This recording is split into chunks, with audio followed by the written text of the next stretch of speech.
Happy International Chess Day, everybody. I could not think of a better way to spend the day than with all of you covering the FIDE Women's Speed Chess Championship Superfinal with the one, the only Grandmaster Anna Muzychuk. So, Anna, thank you so much for joining today. How excited are you for the match? Hi, Robert. Hi to all our viewers. Happy International Day to everyone, to all the chess lovers. And thank you, Robert, for such a great introduction. I'm feeling great. I'm looking forward to the game. So, welcome to the super final of Women's Speed Chess Championship. We all have been waiting so long for it.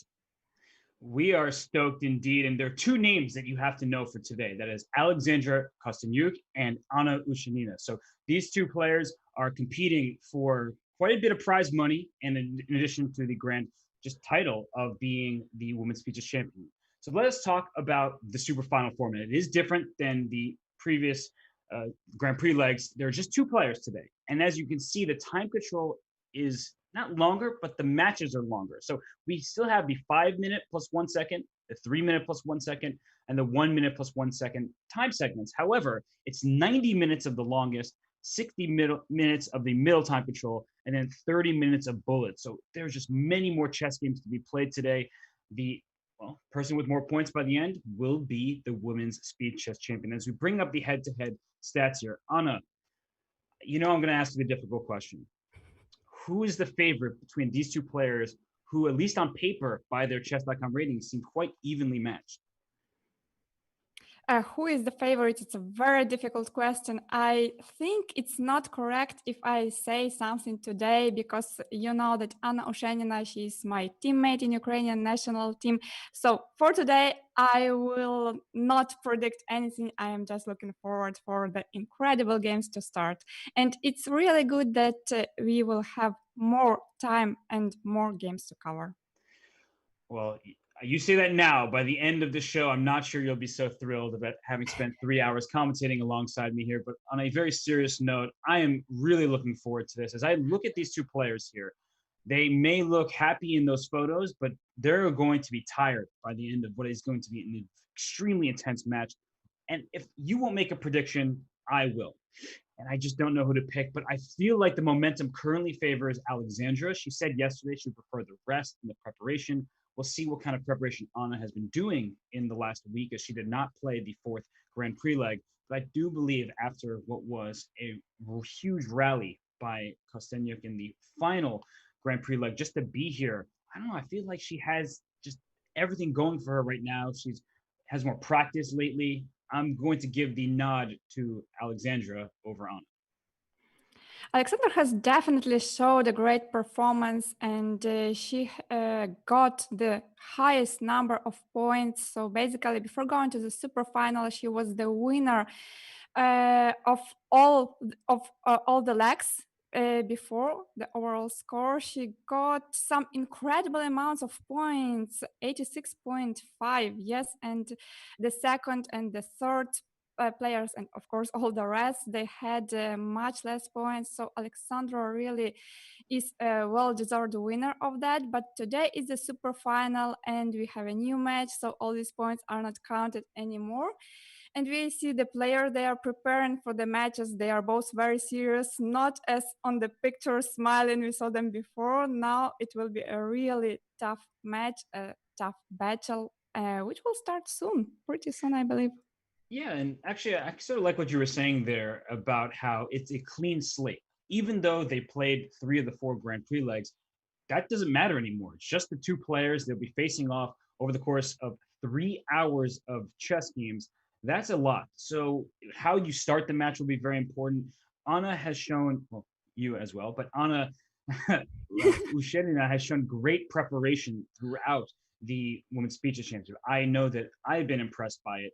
Her Khan has been very solid. She's been playing London type of setups from the white side that have allowed her to have stable but easy positions, slight advantages that she's been able to work into full points. And for Alexandra Kosteniuk, well, she's won so many games in a variety of openings. And she did express yesterday that it's possible for her to go a little bit on tilt. Her game against Humpy Conero, the final one of the 3 minute plus 1 second time control, was one where she castled queenside in a position where her classical chess skills, her training would say, no, no, no, no, never do that. She just was in that mindset of I need to play for a win. So on one hand, we have the very stable in terms of chess style Anna Ushenina, and then on the other hand, we have Alexandra Kosteniuk who can mix it up at any moment, depending on what the scenario calls for. So I think it's going to be a clash of styles in a way.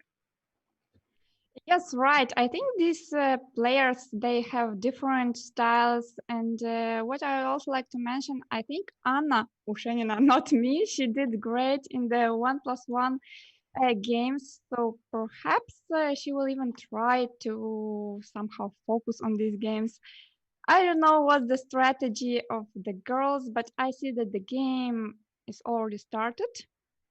And I mentioned the Karakan. She decides to play the Petrov, perhaps inspired by Humpi Kuneru yesterday against Alexandra Kosteniuk.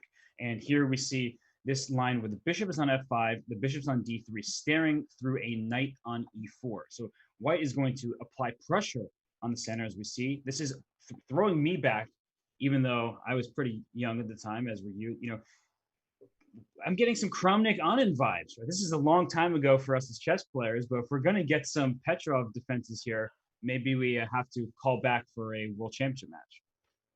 I really liked how much you liked the Petrov yesterday because you were expecting some boring chess, but I told you, even if it's Petrov, girls will find a way to make the games interesting and complicated. And here, as I see, speaking about the line, this bishop f5 in the beginning, bishop f5 on the fifth move, it's not the most popular move in the position, but I think now everything was transposed to the more popular line because d5 was played. So what do you think about this position? Yeah, I think that white has to be slightly better thanks to being the first player to double rooks on the only open file here on the e file. Not to mention that Alexandra's clock, she's almost a minute ahead and plenty of time for Anna because it is the longest time. She still has 4 minutes. And look at that decision to take on d6. Anna, what can you tell everybody about choosing to give up a bishop for a knight in a position like this? I think there is no some general recipe like if you have to give this bishop or you have to keep this bishop because in this particular position I think Alexandra, she didn't like that this knight from d6 could move to e4 blocking the e file because look how pretty these rooks are looking at e2 and e1. They are pinning the black's rook on e8 and now knight e5, this active possibility. That's what Alexandra likes, active moves, dynamic chess. So maybe bishop d6, strategically speaking, it's not so good, but from tactical point of view, it may work. Yeah, because black is a bit tied down, at least for the time being. The knight on e5 is an excellent piece. As you pointed out, the two rooks are very happy on e1 and e2. And after I see bishop f6 and now queen g3, I'm just looking for some kind of tactical shot with next move knight to g4 or something of that nature because there's so many pieces under attack if this knight moves out the way. And that means that Anna here is spending some time. She's down a minute on the clock. She should be very careful. And she, in fact, takes the knight so it can't jump away. Yes, and now it's the question if Alexandra will take with the rook or with the pawn. I believe she will take with the rook because if you take with the pawn, then you are blocking these rooks. Yes, she did take with the rook, so that's logical. And now it's Anna's turn. Will she trade the rook? She did trade one of them. And how do you take back now? Do you take with the rook to leave? Oh, she takes with the pawn. So she closes the e file, does Alexandra, and now queen g6 and queen trade being offered. And I think because white is a little bit ahead in terms of time, you can take on g6 and then put your knight on d4. And that way you're at least making a little bit of progress here. Although after h takes g6, I don't really see how white really makes progress. You may have slightly more space. Your knight is into the center while black's knight's sitting on f8. But I think taking with the h-pawn, as she just did, makes sense. And you don't have f4, f5 for white. That's very important. The double pawn is actually useful for black, taking away control of the f5 square. I'm guessing this position looks pretty much even because many pieces have been traded. So, but girls will not agree to a draw soon. So the game will continue at least for a couple of moves. Let's see how it will develop. G3 was played, protecting the f4 pawn. Now b6. Very logical. Now I think white will try to bring the king closer to the center. Or h4 first is also a very useful move, just not to allow g5 at any moment. And now the king is coming. Yeah, this is a really interesting endgame because while some people would say, well, let's do a count 7 pawns, knight, rook, and king per side. That's great. You should always count the material. But the players are playing on different flanks. Look at c5. Black has 4 pawns from the a through the d file. So we cut the board in half along the d file here. And if you cut the board on the e file, white has 4 pawns from the e through the h file. So both sides, if they're trying to play for a pass pawn, it's white on the king side, black on the queen side. And I'm looking at g4, f5 for white. Can I actually push those pawns, or will that make my pawn structure weaker? So, Anna, what do you think we're going to see here? We're going to see black try to move like d4, not the rooks and d8. Is white going to play g4? What are you anticipating? I feel that by playing rook d8, Anna is really trying to push d4, and you were asking whether g4 will be played or not, and here you have the answer. g4 was played. So no more surprises. We clearly see what white is aiming for here, but g4 is a move like any pawn move that you cannot take back. So the biggest concern I have when I see this move is if eventually rook h8 will be a problem, as now my pawn on h4 is no longer defended by its best friend, another pawn. And actually, we saw rook h8 right away. And now I'm also looking at c4, knight into c5, perhaps giving away maybe that past d pawn as a possibility, but giving my knight forward progress here and access to important squares like e4 or d3. I'm starting to like black's position on it. I think this c4 was an interesting alternative, but rook d8 was played, and now Alexandra can take her time to actually activate her pieces. f5 was played, and I somehow believe that rook h8, rook d8 back, black lost some time. They could try to play more actively, but maybe Anna prefers some calm strategy, just not to go, too much forward to keep the position balanced. Let's see how she will try to play now, but the knight on c7 looks a bit passive. Yeah, I think this is actually a good illustration of when playing solidly to avoid risk is actually the riskiest decision because black has lost important time and important space. And as you can see now, these white pawns in f5 and e5, maybe white will even play h5 at some point. And this is really deep down the line, Anna. But something that I think about is like, can I play h5 and later f6 and try to break free a past h pawn? And it's a long story. That's for an endgame without rooks, maybe a king and pawn endgame. But I'm just thinking along those lines there with an eventual h5 and just trying to make progress on the king side. It looks like each side is trying to make her plan working because white is playing on the king side and black is trying to attack on the queen side. So h5 was played, and yes, this idea was f6 and later on, sacrifice the pawn and then moving h pawn is a good idea. But if there were no rooks and no knights on the board, it would be even more dangerous. What we can do now is to play a rook h1 and then followed by h6, trading these pawns but activating the rook. Or rook b1 is also very interesting move, just taking this line and coming to b7. I don't really like black's position. It's too passive. I was about to say something and then I didn't get it off in time, and I'm glad I actually held it back because what I was about to say was Alexandra yesterday struggled with moving too quickly when she was ahead on the clock. Here she's up a minute. She spent 30 seconds on playing f6 check. I think she could have afforded to spend even more time than that because it was such a committal decision. White now is down a pawn, still has a better position because the end games are often about the quality of your pawns, not the quantity of them. And this h6 pawn is the best pawn on the board, but black is up a pawn. So if you're able to corral that thing, then black will not be in any danger. And here actually rook g6 is a possible move. I don't know if it's good, but I'm looking at tactics now. I protect the pawn, and if the pawn took on g6, there would be knight takes g6 check with a fork. But instead we see rook h1. And how do you make progress here? I like white's position, but she's just going to take the a5 pawn. She's going to have two different passed rook pawns on it. Yes, and especially when someone is playing with the knight, it's very difficult, to control both pawns. The A and H pawn are like the worst for the knight. So that definitely makes sense. Maybe f6 was a little bit premature, but that was a very uh, interesting decision. And I think Alexandra doesn't regret it now because she got a lot of activity. She certainly has. And d4 was played by Anna. And this is actually what I would say is a decent decision. And what black is really trying to do is somehow get rid of both white rook pawns.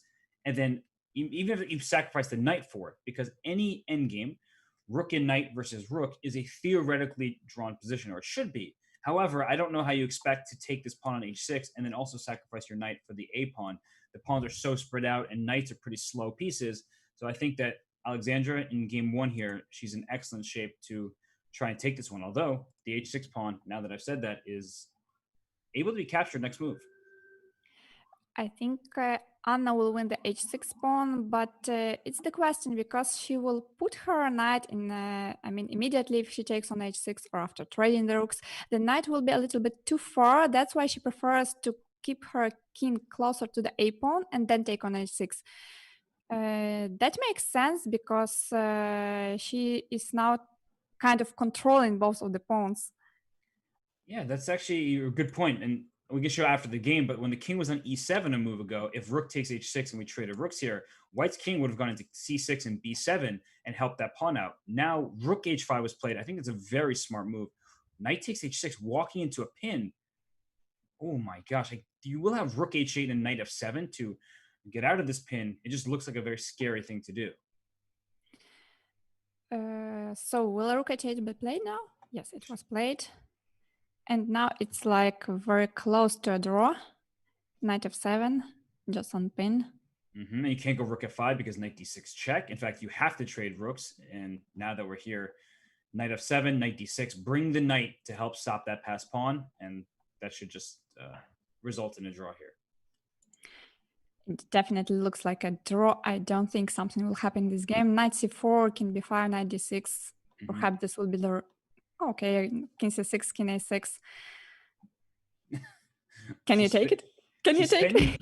I wonder if she's doing this because I was wondering if she was spending some time because she wants to get to the quicker time controls. And we are just the start. As you see, we have an hour and 18 minutes of 5-minute plus 1 second increment chess remaining before they move on to the 3+1. But I'm wondering if Anna is just saying, hey, I feel even better, I have better chances in the quicker time control. So let me spend an extra 10 seconds here. Or maybe she's just trying to rest before the next game. I don't know what her plan is here, her great strategy. Yes, it's actually very interesting to know what the strategy of each player because it's sometimes even the most interesting thing, like how they prepared for the matches, what was their strategy. We have the next game shown on the board. Yep. It was just a Nimzo. It's a Nimzo, yes, but not a usual Nimzo. I don't think this line with d6 and b6 is seen so often, though it looks... This is what I was going to assume was the problem with this line, though, because knight a4, now I'm playing a3, and your bishop is almost trapped. So a3, bishop a5, rook to b1. Oh, there's bishop e4. Okay, that's something very important not to overlook, because I was like, can I just play rook to b1 and pawn to b4? And then I'm like, all right, Robert, you blundered. Get that first huge blunder out the way. All right, it's gone. Anna, you talk about the position because you won't blunder like I did. No. I think the viewers like your explanations. Rook d1 was played. Rook b1, bishop e4 was a nice trap. Bishop e4 can still be played, and white has to go queen b3. It's not usual that you have to play queen b3 as the only move, but there is still a place for the queen, so it's good. What to do for black? Maybe to play something like queen e7. Bishop e4 was played first, queen b3, now queen e7. I believe it's the best place for the queen in this position for black. I like queen e7. A weird move that I'm also looking at is rook to b8 because I kind of want to play b5. I'm worried about my bishop getting trapped. She put her queen on c7 instead. It's very difficult to trap this bishop because you'd have to play somehow queen to a2 and then protect the b4 square and then play b4. So knight c3, I would take that immediately. I don't like the look of my bishop on a5. I think I need to take this knight on c3, otherwise it gets to b5. Yeah, that's why I didn't want to place the queen on c7, because if this knight comes to b5, then it will be attacked on this square. So I really prefer the queen on e7. But okay, Alexandra put it on c7. Now she has to take. She has to take. Okay, she did it. Yeah, she did it. And the question becomes, is for the second game in a row, is having the bishops, in this case the bishop pair for white, is that an advantage over the knights? They're all 8 pawns on the board for each side. That means that the bishops don't have the clearest diagonals. The bishop on g2 would like to have this long light square diagonal, but the bishop on e4 saying not so fast. I'm going to compete for it. And now after b3, it's clear that bishop b2 wants to be played and trying to line the bishop and queen up in a battery to attack the king side. However, it's not like black is going to be so accommodating. You can take on d4 in some lines, bring your knight out to c5. Black is extremely solid here, Anna. And actually, in my experience, I've struggled on the white side of these positions and felt more comfortable from black for some reason. Maybe it's easier to play for black, but white's play is also quite easy. It's quite a calm position, but I don't like this queen on c3 because there are some ideas of taking on d4 and then d5, and then the queen is under a pin. So I think white has to put it on some other place. I think about queen e1 on the previous move, or queen e3, but knight e1 was played, and Alexandra is trying to underline that the queen on c3 is not well played. She played b5. Interesting. Maybe, yes. Yeah, sorry to interrupt there. I was just looking at the position and think b5 is what you were highlighting with the rook and the queen, but instead she might just take back on b5 and say, hey, my center, at least pawns closer to the center, are better, and this pawn on b3 is a potential weakness where you'd like to play right now a3 back to a2 to protect this pawn. Yeah, because the pawn on b3 is a bit vulnerable and the pawn on e2 is hanging. So it's not so easy to find a good move for white here. There are plenty of possibilities, but what to play? Maybe queen d3 looks like a good option, trying to trade the queens and to get into the end game. Yeah, I would actually, she plays queen d3, so you and Anna, surprise, surprise, Anna and Anna thinking similarly here. And I'm trying to envision, do I want a queen trade from black's point of view, or do I just want to drop my queen back to square like b6? She plays rook to b8, hoping for the queen trade on b5, and that way she can double up her rooks on the b file and go after this pawn on b3. So that's Alexandra's idea, and now we see a capture on c5. So do you take with the knight, which allows the pawn to go up to b4? She does so because if you took with the pawn, the open d file would have been very nice for white.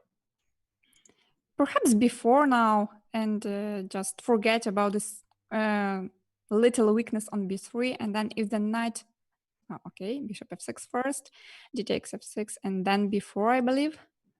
I like this move order a little bit less, and it may not be important in this position, but because you capture on f6 first, you've eliminated some options from yourself. Whereas after b4, black was going to play knight a4. Here it feels like the knight doesn't have to go a4 if you don't want to play it. So I think that you gave Alexandra a couple more moves, even though she does play knight a4 anyway. So it didn't matter. But I just want you to think about that, everybody, when you should capture on the square like f6, when you can do it the next move. Yes, white could wait with taking on f6. They could first play b4, and after knight a4, there was additional possibility to go bishop d4. But she preferred this way. I think both of the players, they are playing like really very solid. They are trying not to go too much forward. It's like in the first two games, both of them are okay with the draws. Somehow I believe this game will be also ended in a draw. But maybe we shouldn't run too fast. Personally, me in this endgame, I would prefer a black, because after d5, look, we are threatening already knight b2 and perhaps knight c4. Just be careful, because if let's say knight b2, rook d2, you can't play knight c4. There is a nice trap as rook takes c4. So maybe this is what Anna is hoping about at the moment. But still, knight c5 is nice because the pawn on a3 It's the question. It may be a strong pawn if it advances to, let's say, a6, but when it's too far, the rooks can attack it, and it's not so easy to defend it. Yeah, I would agree with you that it's more of a vulnerability than an asset at the moment.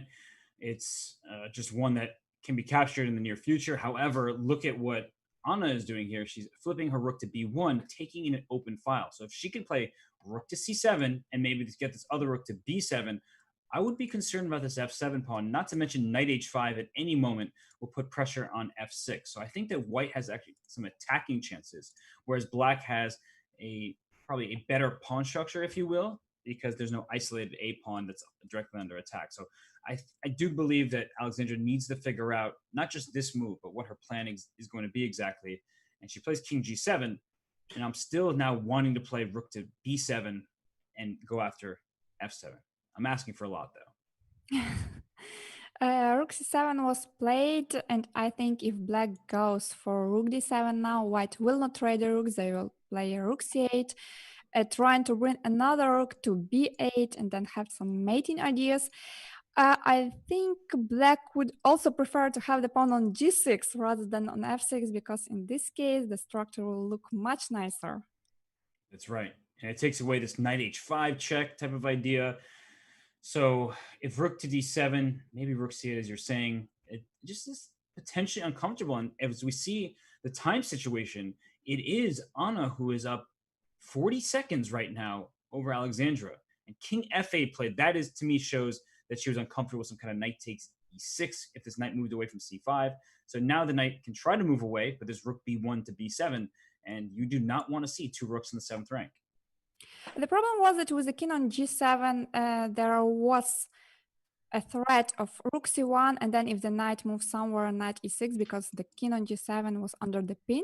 That's why she preferred to place the king on f8, but now it's more difficult to play for black. Knight d7. Ooh, rook b7 for sure. Rook b7. This for is why sure. Okay. This is why I tend not to call games as in result terms, because even at the beginning of this, I would say that the draw was the most likely result, especially in speed chess and with a different dynamic for both players. I'm like, wait, there's still opportunities here. And how do I pile up pressure on this knight on d7? That's what I really want to do. So knight d3 to c5, if I can do that in one move, I would be winning. But I know after knight to d3, you'll play king to d6, and that way the knight is no longer pinned. And this is what's going to happen.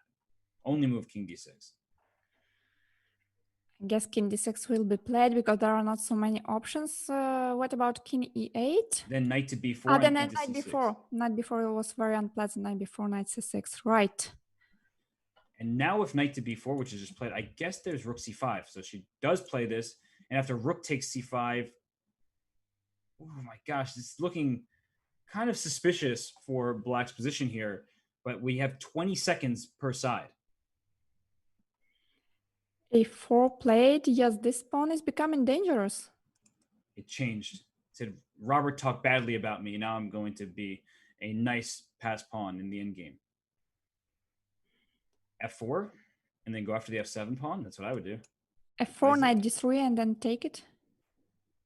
Yes. And you're going to lose the a4 pawn, but you're going to get the f7 and either the h7 or the f6 pawn. So it's 2 pawns for the first one. I love this move, e5. Saying, I'm going to be down material regardless. Let me get active. And white has 8 seconds left. I think it was a very nice move. Now, if knight c4, black would have taken with the d pawn. Oh my gosh. Knight c6, king e3. It's such a strong initiative from black's side. King e2, some knight e3. Oh, is this king's not getting checkmated? And then whose pass pawns are quicker?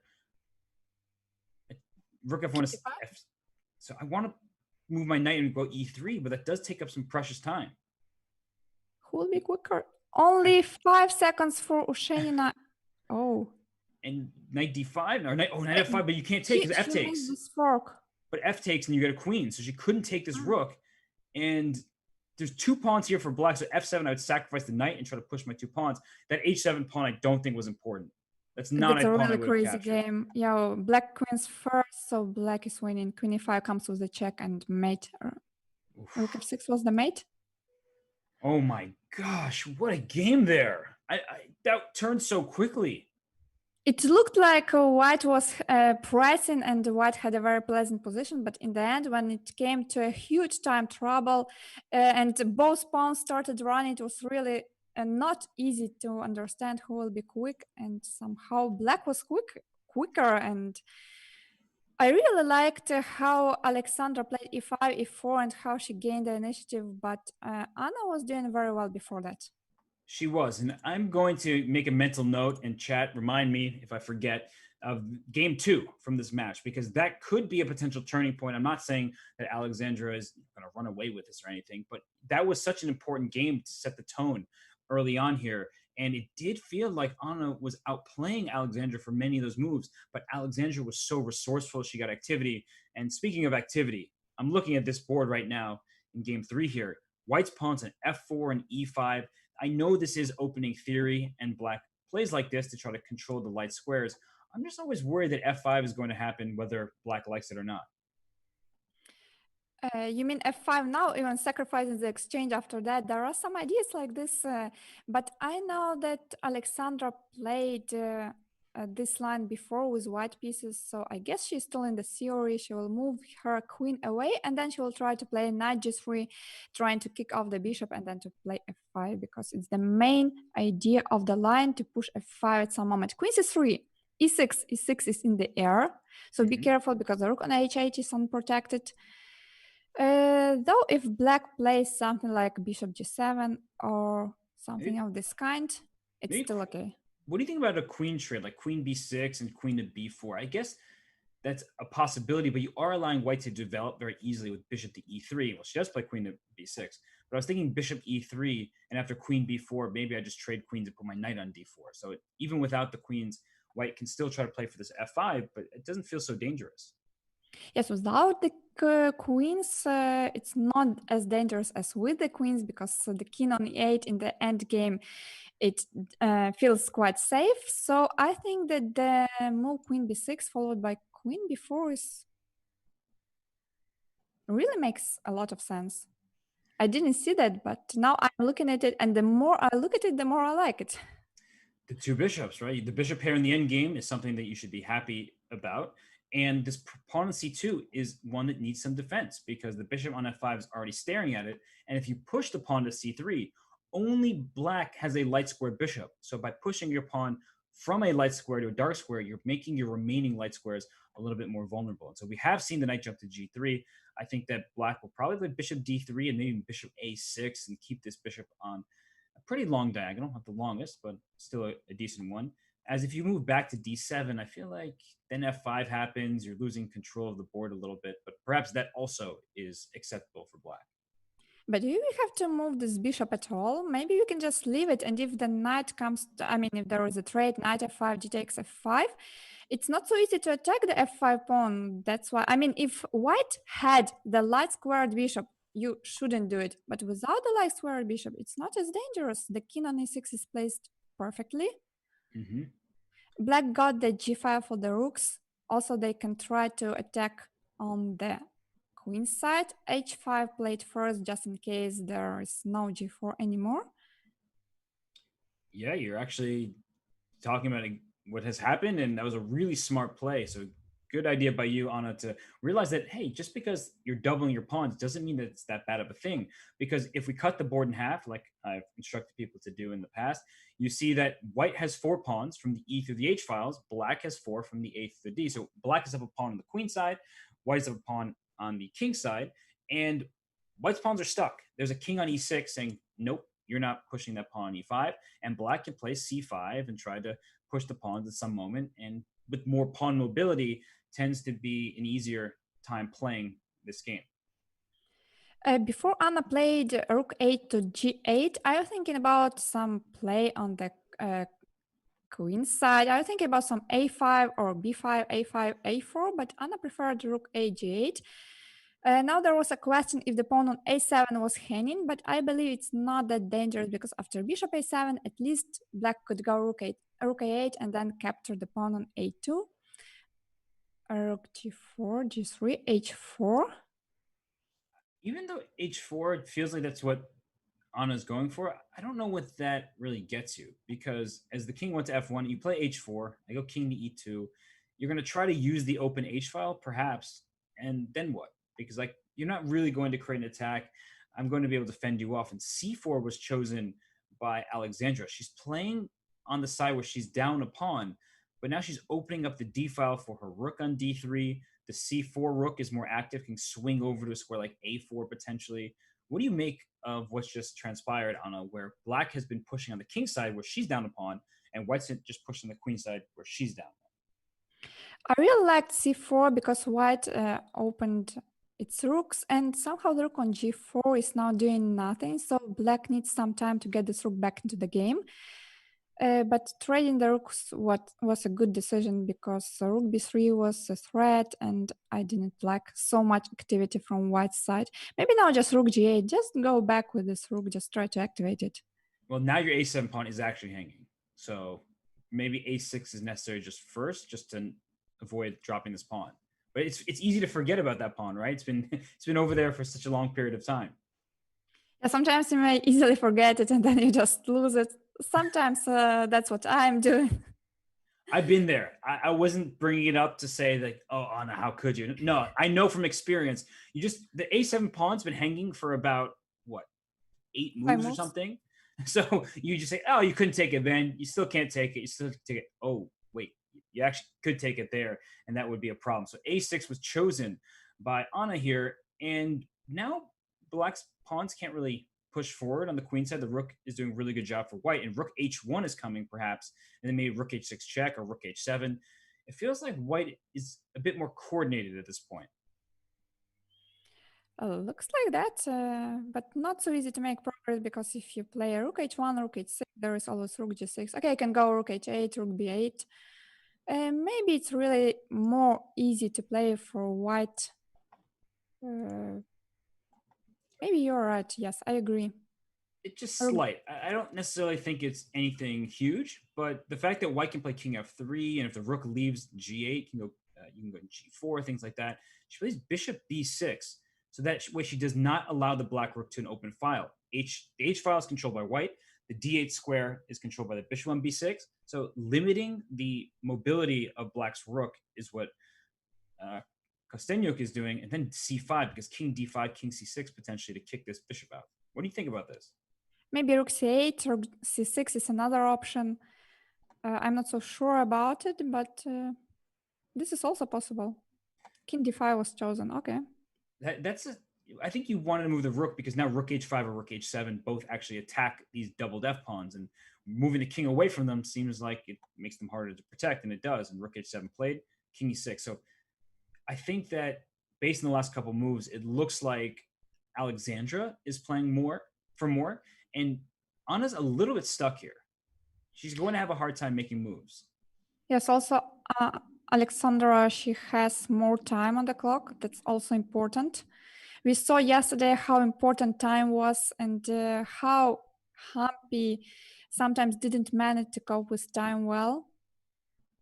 Rook c8, so now Anna goes for my plan. Rook c8, rook c6. So she went for the king march. She didn't like it. Now she brings her rook over. She's like, well, Anna, she's my teammate, my compatriot.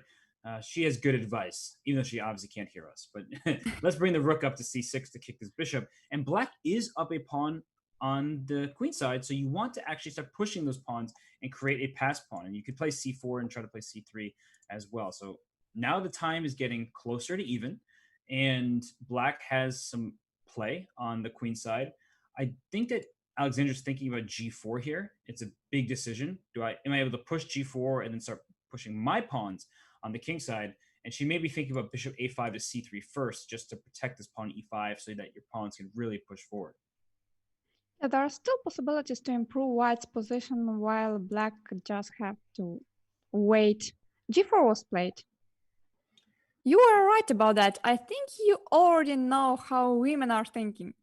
I wouldn't go that far. I just have commentated enough chess games to know that in certain moments when a player is thinking for a while, you're like, what is she thinking about? Which plan is she going to go for? I personally thought that she should have refrained from going g4. She should have rerouted her bishop first with bishop a5. That way her bishop wasn't just sitting on b6, not really doing all that much. But she's threatening f5 check because now her bishop protects this pawn on e5. That's very important. All right, so will Anna go for the checks? No, she decided to move the king to d7. And I don't like this move. What about rook g8 now? Uh-oh. Bishop a7. Take. And now black is up a pawn. So just rook g7 or rook f8. I preferred rook f8 because it was threatening f6. But anyway, there was rook f6. Yes, and the king goes back to c7 to not allow rook to b6, and now white's king is very active. So I do believe that white has good counterplay here, but rook to g2, I would play for a win for black. I would just say, take my f pawn. I know you get a pass pawn, but after king c6 or king b6, I'm going to win your queenside pawns. And this is a very good opportunity for Anna to level this matchup, as I think it's really difficult to hold this game from white's point of view. I really like, Robert, how you are guessing the moves. You have put so much in that. F5. I would call it a gift. It's also a curse sometimes. You know, it really depends on the day. And rook h6. So trying to keep this black king cut off. And importantly, this pawn on b3 stops black's life from being so easy in creating a passed pawn here. So king b6. Oh, I like king b6, king a5. This I didn't like. You just invited the white. Wait, you have to avoid rook f6 now. Rook f6, yeah. Oh, take on c4 and play rook f6. I don't like it. Is this winning? I think Anna lost a threat. Yeah, rook f6. Rook f6 just wins. It does. And king d5. And now you can't stop me from promoting. Oh, she's trying to promote directly. King e5, rook e3, king d4, it's still winning. Yeah, everything is winning now. She queen, and she wins the game. Oh my gosh. You know, sometimes you play for a win, you play for a loss. And that's what happened. I was the one who recommended that she go and take the pawn on b2, or, you know, get a rook on the second rank. She went for it, and it cost her the game. So maybe I'm to blame here. I will tell her why she lost this game. Okay. Just because of Robert. Maybe you shouldn't put it on me. Maybe you should not let her know that, if that's okay. Just, she can watch it. It's going to be on the internet forever, but maybe she won't watch it, in which case she'll never know. That's my fault. Okay. It's the same line again. The same as we saw 2 games before. Alexandra is repeating it, and I think it's logical because she had a good position. She had some problems later on, but in the beginning, her opening choice was okay, so she decided to repeat it. But now, no rook d1. Yes, a3 was played. No knight a4. Yes. No knight yes, a4. because knight a4 was a bit too adventurous, I take it. So she went towards more standard principles in theory. She played a3. She secured the bishop pair. And when you look at these positions, Anna, from my point of view, I've always played the Nimzo from the black side of things. When this knight gets to e4, I was like, yeah, I'm making some progress here. I'm getting some space. But then I'm like, but white has the 2 bishops. So who really has benefited from these trades? I think we will know soon, yes, but looks like the knight on e4 is well placed, but on the other hand, if white goes knight e1 followed by f3, then it's a big question where you will move this knight. Usually it goes to g5, but on g5 it's not looking as nice as on e4. So on knight e1 and f3, it's a typical plan in such kind of the position, and the way to get rid of this active knight on e4. Yeah, it's just annoying to have that knight kicked back out to a square like g5, and maybe h4 is possible sometimes for white. And what white really wants to accomplish is f3 and then e4 at some point. Not very easy when pretty much all of black's pieces are staring at the square to kick the knight and then seize control yourself. But clearly, Alexandra is sitting and thinking here, because it's not easy to come up with a move, as this knight can also go into d3 and then maybe into f4, or once you get to d3, are you going to play for pawn c5? It's a very standard pawn break on the queen side here. So black's pieces look excellently placed, but now that they're being kicked out, it's like, well, where do I go from here? Queen a8 was played, and the queen is heading to h5 square, well, where it can make some threats. But the queen on h5, yeah, I don't like it so much, because if white goes with knight f4, then the queen will have to retreat. I don't see a lot of danger coming from black Don't side. sometimes don't you invite the knight to f4 so you can play g5 with a tempo? Like it's very high level kind of thought process. But if the knight goes to f4 now, I probably play a move like g5.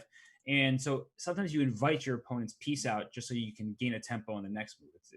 It's strange to think in those terms, but that does happen sometimes. With bishop c6, what is the point of that move, Anna? I'm not quite sure I get it. It's to move the knight away from e4 and try to trade bishops, but that doesn't seem right. I don't really know. I had the same question and I wanted to ask you that, because I thought that c5 is also standard play for black, but when the bishop is on c6, it's more difficult to do that. So maybe you will have to get your bishop back to b7 or to a8 now, because Alexandra played rook c8. Rook c8, maybe she's trying to defend the c7 pawn in case white goes d5. Mm-hmm. So it was... But it really begs the question of why bishop c6 was played, because d5 is more powerful. She brings it to d7. And now we got the answer. we got the answer. And I'm wondering, because she could have played bishop c8 to d7. I guess if she had played bishop c8 earlier, then f3 and e4 would have happened very quickly. So now I understand it much more clearly. It doesn't mean that I really love it, and maybe she felt she had to do it, but it feels like black's last couple of moves were a little clumsy. And now white continues to have good spatial control. Do you play for c5? Do you play for f3 here? Is black going to try to play a move like e5? Doesn't really look possible, but I'm just looking at ways to gain some space here. Is g5 going to happen? Risky move, but one that you still look at. I like white's position for sure. Perhaps after f3, knight g5, it's more logical if black goes e5 now, but no. And knight h5.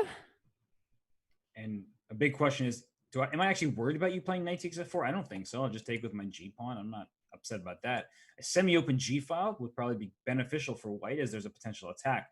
So knight h5 doesn't quite threaten anything, is the essential point here. And you can't play e4 or anything, because then I'll take on f4, that's for sure. But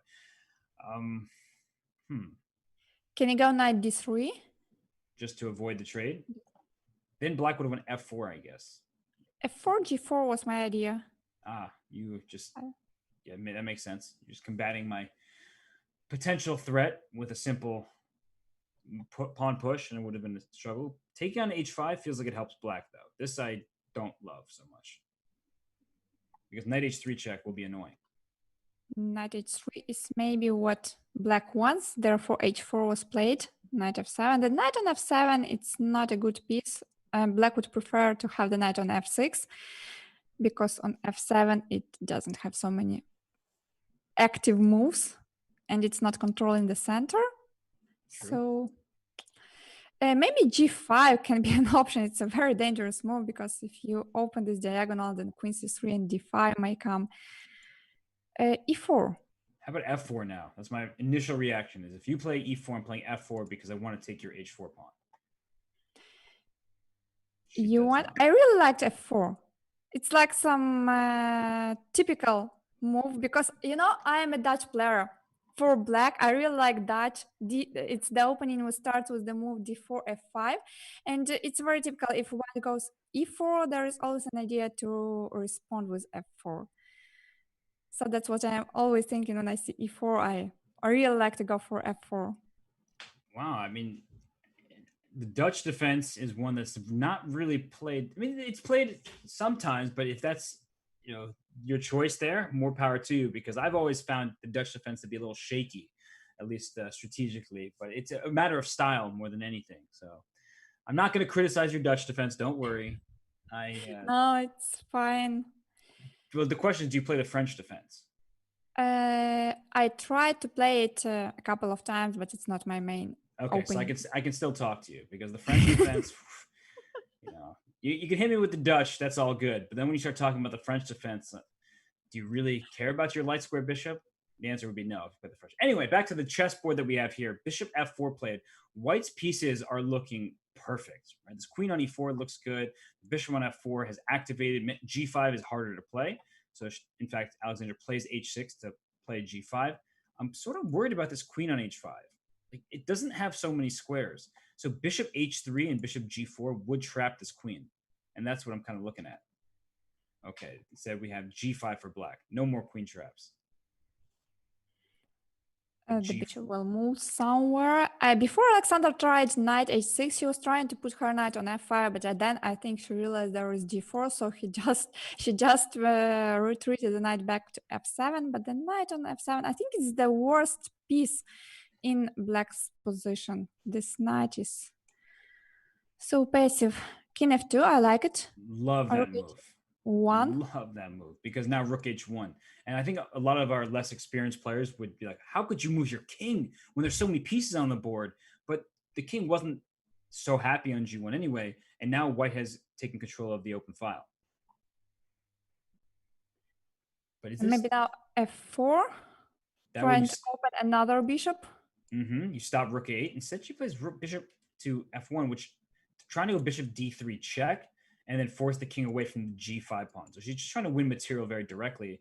And now that I see it played, I like it. At first, I was like, wait, what's bishop f1? Now I get it, and now I think it's a good move. Bishop c6 may be the move, trying to attack the f3 pawn, but in that case, white has d5, and it's blocking everything. It's not easy to play with black. Not easy. I would maybe play e5, not because I really want to play it, but because I feel like everything else is a problem. Now d5, as you were just saying, is looking like a big problem for... Isn't black losing a piece somehow? Like bishop d3 check, d5, and like bishop b2 check. Don't I just get my bishops out and just check your king away from this knight on h6? Seems like a good move. d5. Yeah, bishop Anna b2 saw next it. move. So I guess black can't take on d5 because it's just losing a piece. You have to play a move like bishop b7, but then bishop takes g5. This pawn's also hanging over here. So this is, I think, a big, big, big problem. Bishop b7. Okay, bishop g5. There is some check on g4. And then I'll move my king out the way and say congratulations on your very lovely check. You know how to make use of pins here. And what next? And the answer is nothing. Yeah, the answer is king e2, and you have to move the knight, and then bishop h6 is coming. Yeah, so just don't play king g2. Anna will win this game. Oh, king g2 is also good, actually, but she plays it. I was saying not to play it because you're opening up your king to a big check, but she's going to go for a checkmate first against this king on g8. Oh, it's getting very sharp. Anna is going for a mate. She's not satisfied with some piece or exchange. She just wanted to mate, and she won the game. Wow. Finally. Anna wins the game, and it's good because the match is now closer. It's 2.5, 1.5 in Alexandra's favor. This has really been an interesting match thus far. Some crazy tactics stemming from positions that look more strategic in nature. So I've liked the trajectory of this match. And this line here in the Petra with c4, what do you think about this variation?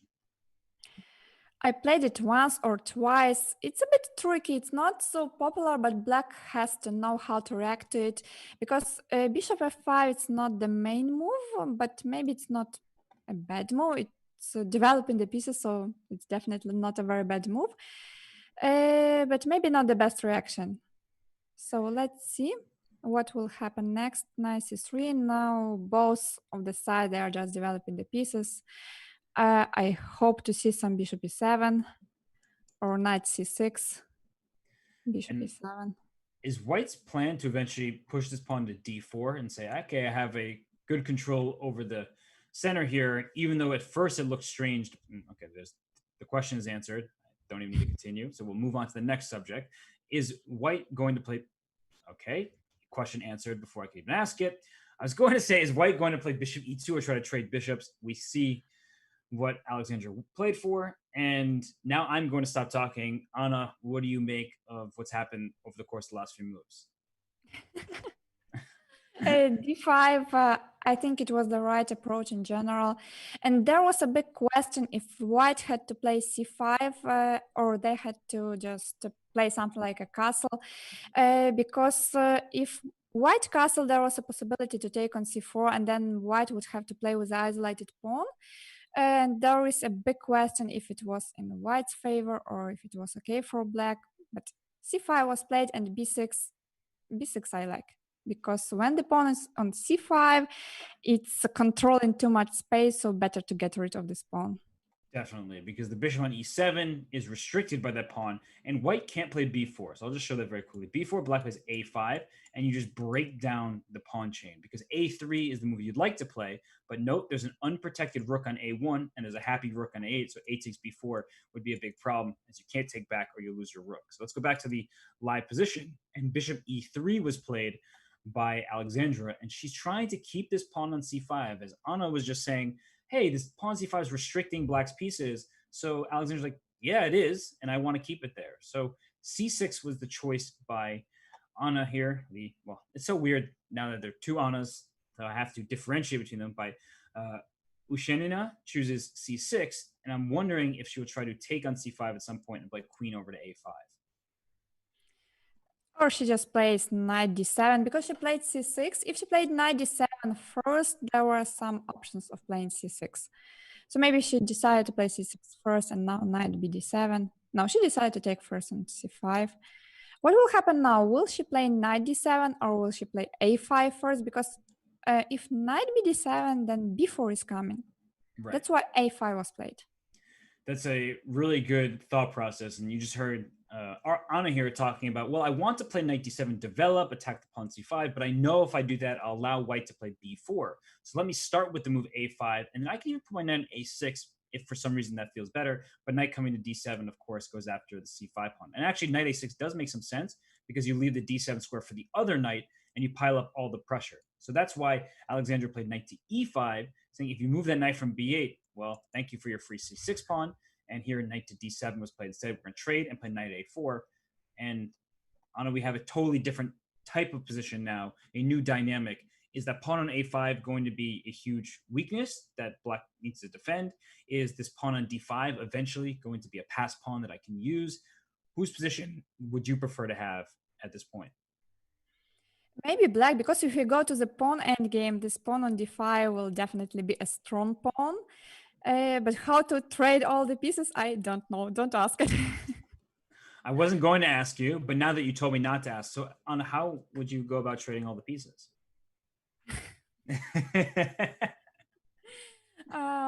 I can try to play knight e5 followed by knight c4, but I only trade the knight for the bishop, so there are still too many pieces left. What are the other options to play? Rook b4. Rook b4 was played. b3 will be answered very quickly. It was. Mm-hmm. Now maybe something like queen c7. What about d4? Sorry? What about d4 here for black? Oh, she didn't play it. d4 was a good tactical shot. I didn't have time to calculate it. d4, bishop d4, knight e5. Oh, Robert, you have seen too many women's games. No. I have seen so many games that, and like I always say, I suggest the tactics when I see them, and if it's wrong, all right, I'm wrong. I'm okay being wrong. It's fine. Everybody, it's International Chess Day. If I make a mistake, we're all learning something from why I made that mistake. So it's okay. I'm just happy to suggest crazy tactics, even if they don't work. So let's speak about d4 now. Okay, we were a little bit late because it was the same idea, d4, bishop d4, knight e5.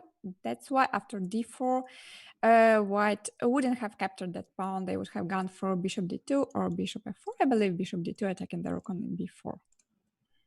I still am waiting for d4 to happen. So bishop d2 is played. No longer is there d4, but rook b5 just, wait, that pawn c5 is lost now. Is it lost? Yeah, there are 1, 2, 3 pieces are attacking that pawn. Queen g3, heading for the pawn on h6. I like queen g3. It at least allows white to attack something. And as you pointed, the pawn h6 under attack. Where does this king go? Probably to I can go to f8 actually, but king on f8 looks a little bit strange because I'm worried about rook to e1 and some kind of sacrifices on e7. So the king goes to h8 where it's tucked in the corner, feeling somewhat safe and sound.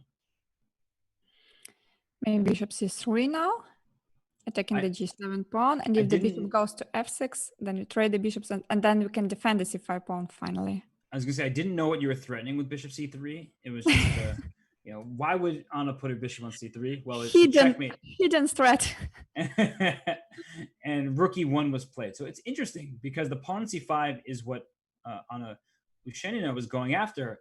And now we see that Alexandra's saying, go for that pawn because your king is in the corner over there. I have a queen on g3, now a rook on the open file. Perhaps I can unleash a pretty big attack. And d4, at long last. d4, your favorite move. The move you wanted to make. Finally, it was played. I'm a happy camper now. The pawn has been pushed to d4. I don't know if it's good, but at least it's been played. And this pawn c5 is still very weak. Still probably going to be captured in the very near future. I think that black has good chances here. Knight c5 now? Can we take it? You should take it. That's a pawn that's hanging and 2 attackers, 1 defender. That's good for black.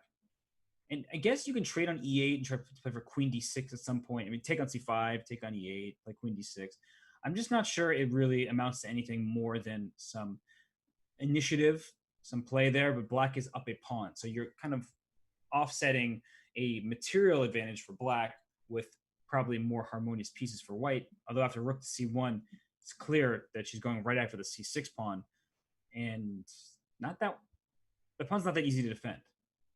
I like rook c1 because Alexandra is trying to keep more pieces on the board, and that's definitely what she should do. Maybe queen d3 now, blocking the d pawn, because if it was black to move, I think black would love to play d3, but they actually love to play rook e2.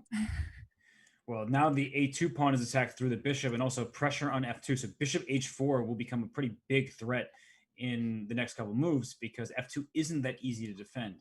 And the d pawn, as you pointed out, it can go to d3. When you have a passed pawn, you should always consider pushing it, which will, in addition, free up the d4 square for the bishop. So rook to d1 was chosen by Alexandra here. And what next? d3 is always possible. a4, wow. Giving up the pawn to try to free up the c pawn to go to c5, c4. What do you make of that decision, though? Because now white has an outside pass pawn. I think she was considering queen a2 in the beginning, but then she realized there is queen c8 followed by queen f5, and that would be a perpetual check. Oh, this pawn on a6, it starts worrying me. It feels like a very strong pass. Here it goes. Oh God! Wait, that pawn just went from b3. It took on it made it all the last 4 moves. It took on a4, a5, a6, a7. Now bishop a5 to b6 and rook to b1 to b8. That's just even more direct. Maybe Anna shouldn't have gone for a4 because the pawn was on b3 and now it's on a7. Can you imagine? Just in 4 moves. I don't think you can be sad about that if you are Alexandra. However, these pawns on c4 and d4 on those are actually pretty scary. So c3 played, you're trying to get your pawns closer to promotion, and your bishop on f6 protects the pawn on c3. So d3 is possible as c3 is defended. Okay, here we go. The rook trade on queen b8. And then d2. No, but then you just take on 8 and you rinse and repeat. That's so frustrating. You go for a new queen. 8 equals queen. No, again, I mean, when there is some pawn rush, Alexandra is always quicker. I don't know how she does it, but she's doing it perfectly. Wait. But this is actually complex, isn't it? Because black's getting a new queen too. Yes, d1 is coming. So oh my gosh. It's like queen d5 and to threaten queen f5 check. Queen a8 to g8 and threatens queen h7 checkmate. So the king has to go to f5. Oh, wait, it's not me. 4 queens on the board. Can you imagine that? 4 queens on the board. But it will be a checkmate soon for black because white is starting. Yeah, white is starting first with the checks. So queen h7. Check and play g4, and then you just checkmate immediately. Check. Oh, no, you don't. Check. No, queen from h8 to h7, and now queen h5, queen f7, and it's like queen h4 and then g3. G3 is the checkmate. It's funny how difficult it was to find the checkmate because we were looking at like all these different possibilities, and yet that was a very straightforward and forcing checkmate that Alexandra found. But that was a very painful game for Anna because, in fact, she had chances. She had good chances to win this game, but she lost it in the end. Pity. You know, that's what happens in speed chess. Like I you, you know. I know it perfectly. I mean, I know it's better than you, Robert, because I played in this tournament, and yeah, I had so many games like that when I was pushing and then I was lost in the end. So, I mean, I have suffered so many painful losses in this tournament. do you need to talk about it, or should we change the subject? I think we shall change this topic. Okay, because if you need to talk about it, everybody is here for you. Just so you know. I know. I know that many people were supporting me, so thank you all. I'll try to do better in the next events. So And- let's speak about this game. okay, well, we've seen two minor pieces traded. None of the pawns have come off the board, and the queen has indeed come to e7, something that Anna has talked about in previous games. Now, knight to d2, that's an interesting move by white, trying to perhaps play bishop to f3, although black has now completed her development with no weaknesses in her position. I think the opening has gone very well for black. And knight c6, attacking the pawn on d4, so white had to take the decision, and white decided to go for d5. So now I'm expecting some trade on d5 and then knight e5. Some Benoni structure. We had some similar Benoni structure yesterday. Knight d8. And that Knight way d8 I don't like. Now look at this knight on d8. She wanted to play f5. And the thing is about the Benoni structure, you want to play f5, but just because you play it doesn't mean that your position is suddenly good. Right? There's a rook on c3 that can swing to e3. There's the second rook can try to come to e1. That's why she played bishop f3. And I think black should play f4, knight f7, knight e5. Oh yeah, the knight on e5, then it will be a good piece. But the knight on d8 is a bad piece. Agreed. And if knight f7, now bishop e6 says your knight is not getting there. And I can also put my knight on f3 or c4. So good move by Alexandra. The bishop on b7 was doing nothing but staring into a brick wall on d5. So let's play bishop c and trade off my poor light square bishop. Oh, will white take on c8, or they will want to wait with this decision, or they will want black to take on g4 and then develop its queen to g4? I don't know. I think that black, she won't take on g4. She'll play knight f7, knight e5 anyway. So it's maybe not so much of a big choice to think about too much. So she does take, and now queen g4. And if knight f7, the f4 pawn is hanging. So perhaps that's why she chose this move order. So rook c7 looks logical now. It does indeed. And then you can move your queen and bring your rook to f7 or something like that. Switch flanks. But now black needs one more move to defend the f4 pawn. So I think black wants to play something like queen f6 and then continue with the plan like knight f7, knight e5, g3. What about knight f7 now? Nah, it doesn't work. I was trying to give you the f4 pawn and say I have a quick counterplay, but if you take with the queen, I don't have access to the f3 square. I saw g3 and immediately want to put my knight on e5 and attack your weak squares. Just wasn't going to work, so I take it back.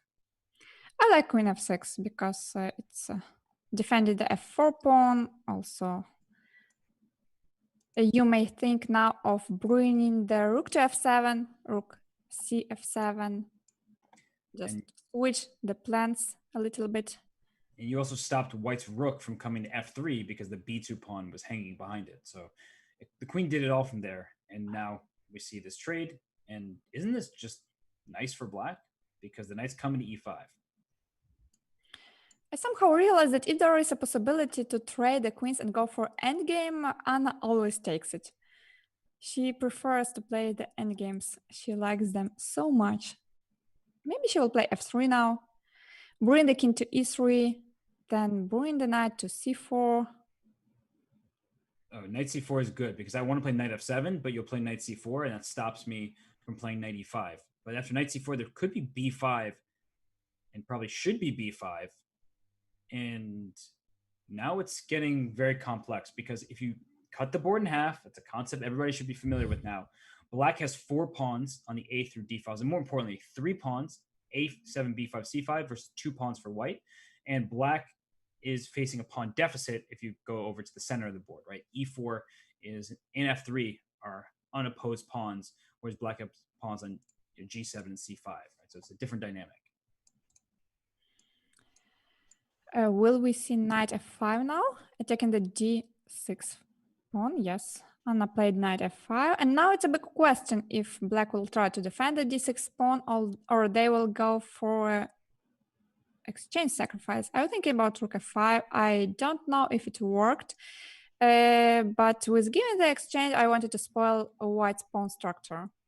And you're learning very well when they're not your pieces, go for the exchange sacrifice. When we're commentating, it's a good idea to look at, and it probably didn't pan out quite as well as White would have liked in that position, but that is something that you should consider, especially if your king gets to f6. Rook takes f5 is something that black will be looking for. And honestly, Anna, the dark square control here, knight on e5, rook on f4, pawn on g5, it feels like, ooh, that's a really nice move, knight to d4, hitting b5, trying to undermine the pawns and threatening knight e6. So what I was going to say is not as relevant as I thought it was. It looks like this position is really very complex because each side has its own trumps. White has a beautiful knight on d4, while black has also a very good knight on e5. So it's not so clear what's going on. Knight f5. Oh, I thought knight f5 cut off the rooks and threatened knight h6 check. Which rook? Which rook to take with? Rook c3. I think it makes more sense because if rook f3, then d takes f3 and this pawn starts running. And Alexandra is very good when she has some pawns. She's just running with them and somehow it's very quickly. So what is it now by material? Okay, it's equal. It's equal by material. White has the outermost passed pawn. Then when this knight moves from b5, there will be white playing b5, a5, etc. And so that's the annoying thing. The problem for white, though, is the knight can't take on a7 or on d6 because the c pawn would run. And this knight on e5 is really well placed here. So I like black's passed pawns. They're protected by the knight on e5. And white, I like the outside passed pawn, but you can't really make any progress over there. At least it doesn't feel like it to me. It seems like any side can make any progress, but maybe I am wrong. I mean, if black just stays with the king on c7 and b7, okay, white can bring the king to e3, but what is next? I don't see anything next, really. It's a weird position where both sides are stuck, but for very different reasons. Right? Black is stuck because if the king went over to the king side, then there'd be b6 and a promotion. For white, the knight needs to stop one pawn, the king needs to stop the other, and so you can't pile up pressure on a single pawn. Maybe you could play knight b1 to d2. No. Knight d1 and b2. And then black goes c3. And like at least you've pushed that pawn, which sounds good for black, but then the pawn's in a more vulnerable square potentially. No, I think it's too risky. I think you should just accept the fact that, No, I hope she's not going to play knight b2. It's too risky. It's too risky, Anna. No, she plays knight c3. It does the repetition. We see a draw here, and I do think that Anna missed a really good chance in that game. She went knight takes b5, and I think if we just go back very quickly to that position, I think that there was a knight f5 move that cut off the rooks and threatened knight h6 check, in addition to the d6 pawn being under attack. I'm not positive that it was winning, but it did cut off the circulation between all black's pieces and would have won some material. I think it was definitely an interesting option, and maybe it was a better one. Yeah, I like your knight f5 suggestion. It also possibly played for a loss in addition to win. That's the thing. An exchange sacrifice happens, you don't know. Anyway, we have this position here starting from the bishop's opening, and it looks kind of like an Italian, but there's a knight on c3 rather than a pawn on c3, which you typically see here. And c6 for playing for d5 is standard opening choice by black. So, d6 instead, no d5, at least not yet. Not yet. Will it be played later? We will know very soon. Bishop g5 was played. I think bishop g5 is the move that Alexandra really likes to make because she's playing Italian very often, and when she does it, she plays the bishop on g5 whenever it's possible. So in this position, she decided to do it too. And the point of putting the bishop on g5, of course, was a pin. But if you take on f6 ever, it makes black's trying to play d5 much more difficult because the knight on d7, knight on f6 protect both d5 and e5. And if one of those pieces is removed, then one of the squares is harder to keep defended. But the difference with the Italian is that in Italian, the black knight from b8 always goes to c6. Yes. While here, Anna managed to go knight bd7, and now she can play something like knight f8, knight g6, and then she will get rid of the spin. Well, yes, isn't black kind of playing the Italian here? It's black who's playing Italian here. Actually, right? And white has the knight on c3, like the knight would be on c6. So it's kind of like black's playing the Italian. It's like Italian reversed. Yeah. And king h1 is a move you often see, right? Where the knight moves out the way you play for f4 and some of these variations. So it does actually look like an Italian for black. So what's the plan? Knight g6 and then push d5? I would even consider bishop g4 just so I can try to get my knight to h5. I know f3 can be played, but that at least gives me the future knight h5 move. And d5 also looks pretty good here, just gaining space in the center. I'd have gone for d5. It's just easier and direct. Don't play queen f3 because then bishop g4 does a little more than attack the queen. It wins the queen. So queen f3 is the move you want to play to put pressure on d5, but it is a huge blunder and you should not do that. So maybe h3 and then queen f3. If you want to play queen f3 first, play h3, please. Yes. Long live the queen. And look. The chess queen says h3. I'm listening to Anna Muzychuk, that is, not Ushenina. And here we see h3 played, so queen f3, I believe, will be next. Bishop e6 was Anna's answer, Anna Ushenina's answer. And speaking about the opening, I think Anna has a good position. She didn't have any problems in this line. Moreover, we see that she's kind of sticking to the openings. She's playing e5 while Alexandra is trying to play something new in every game. She tried Petrov with d4, then she tried Petrov with c4, and now she went for a bishop opening with second move bishop c4. So she's trying to check what Anna has prepared in every direction. That's also a strategy. Yeah, some people prefer the consistency, other people prefer chaos, and we have seen some chaotic games, and we've also seen many games that looked like they were pretty level, and then there were different ideas for the two players, and things got a bit wild. And in blitz chess, anything can happen. So the queen eventually has landed on f3, but black has this big center of d5 and e5 pawns. The d5 pawn is well defended by 3 pieces. The pawn e5 is defended by just this knight on g6 for now, although a move like bishop to d4 at some point can be played, although it doesn't really look that appealing. So what are the strategies, Anna, here for both sides? Like, what do you see the next few moves looking like? I was a bit surprised because I didn't understand why you didn't like bishop d4 so much. If the knight can't move from c3, then maybe it's not a bad move, but there can be some tricks like bishop d4, knight b5, and we can give this pawn. Okay, it looks like black has a very nice center. I mean, these pawns on d5 and e5 are really good, but black has to take care of them because white will try to attack them. They did play rook e1. Perhaps they will take on e5 now. If white takes on e5, black is going to take back and then to take on c3. So there are also ideas with d4 that need to be calculated. I have not calculated them. I'm just saying they need to be calculated, and I hope you'll do the calculation for me. So rook e2, I'm a bit puzzled with this move because black can at least take on c3 and twice and take this pawn. So if white takes on e5 now, but why didn't she take on e5 immediately? Was there any problem of taking on e5 immediately? I think she was worried about d4. I really do. I didn't calculate it all out. Knight b1, yes, maybe she did, or knight e4. Maybe she didn't want to play passively, yes. Yeah, this way she doesn't have to calculate it. She says, okay, you take on c3, You win a pawn. I take on e5. I win that pawn back. You gave up your dark squared bishop. Now I'm giving up my dark squared bishop. And what is Anna thinking about? Is there bishop g4? No. Well, maybe. Maybe, yeah, because otherwise she would have taken immediately, but bishop g4, bishop What a move. f6, bishop f3. So, She plays yeah, it. she did play bishop g4. Exciting. I think if I were Alexandra, I'm taking on c3 here.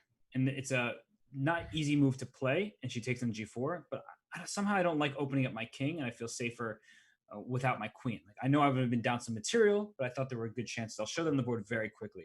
Bishop takes c3, bishop takes f3, rook e8, queen e8 or knight e8. I'm not sure. The knight takes f3, and I thought the bishop pair looked really good with the rook against the queen, and that would have been a position where I think white's not even really that much worse, if you're worse at all. Instead, we saw h takes and rook takes e5, and maybe white's not worse here either, and I'm just afraid for no reason. But taking on g4 with the pawn worried me.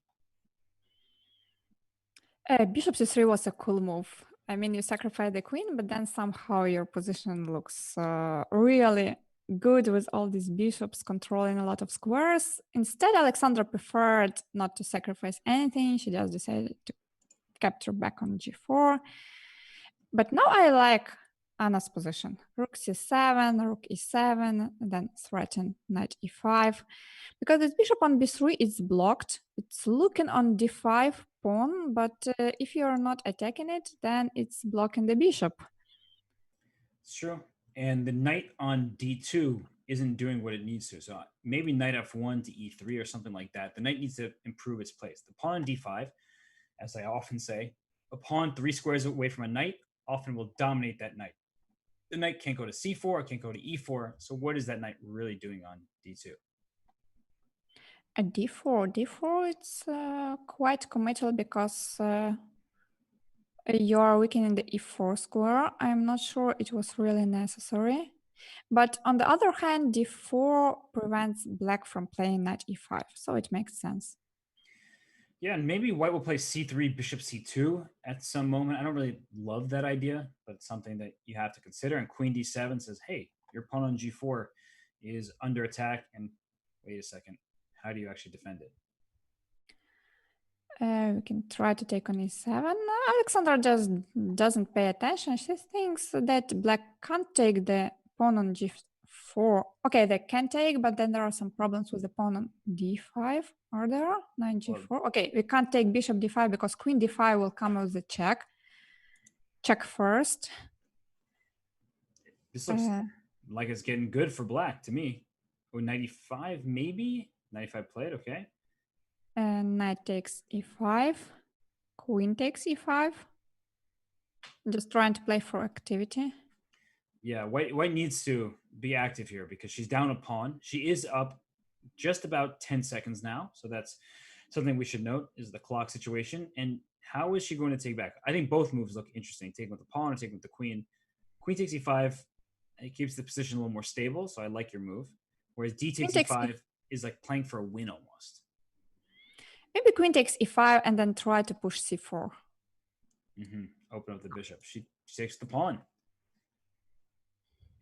And the d5 pawn, is that going down right? Queen f5, there's f3, important move. Uh-oh. All right. How does black... Knight c5 here. How to defend Very the pawn? important move. Oh, knight c5? Yeah. Knight c5. If queen d5, queen takes d5, and then knight a4. If bishop b7, then knight c3, and the pawn is running. You can't stop it. Can you?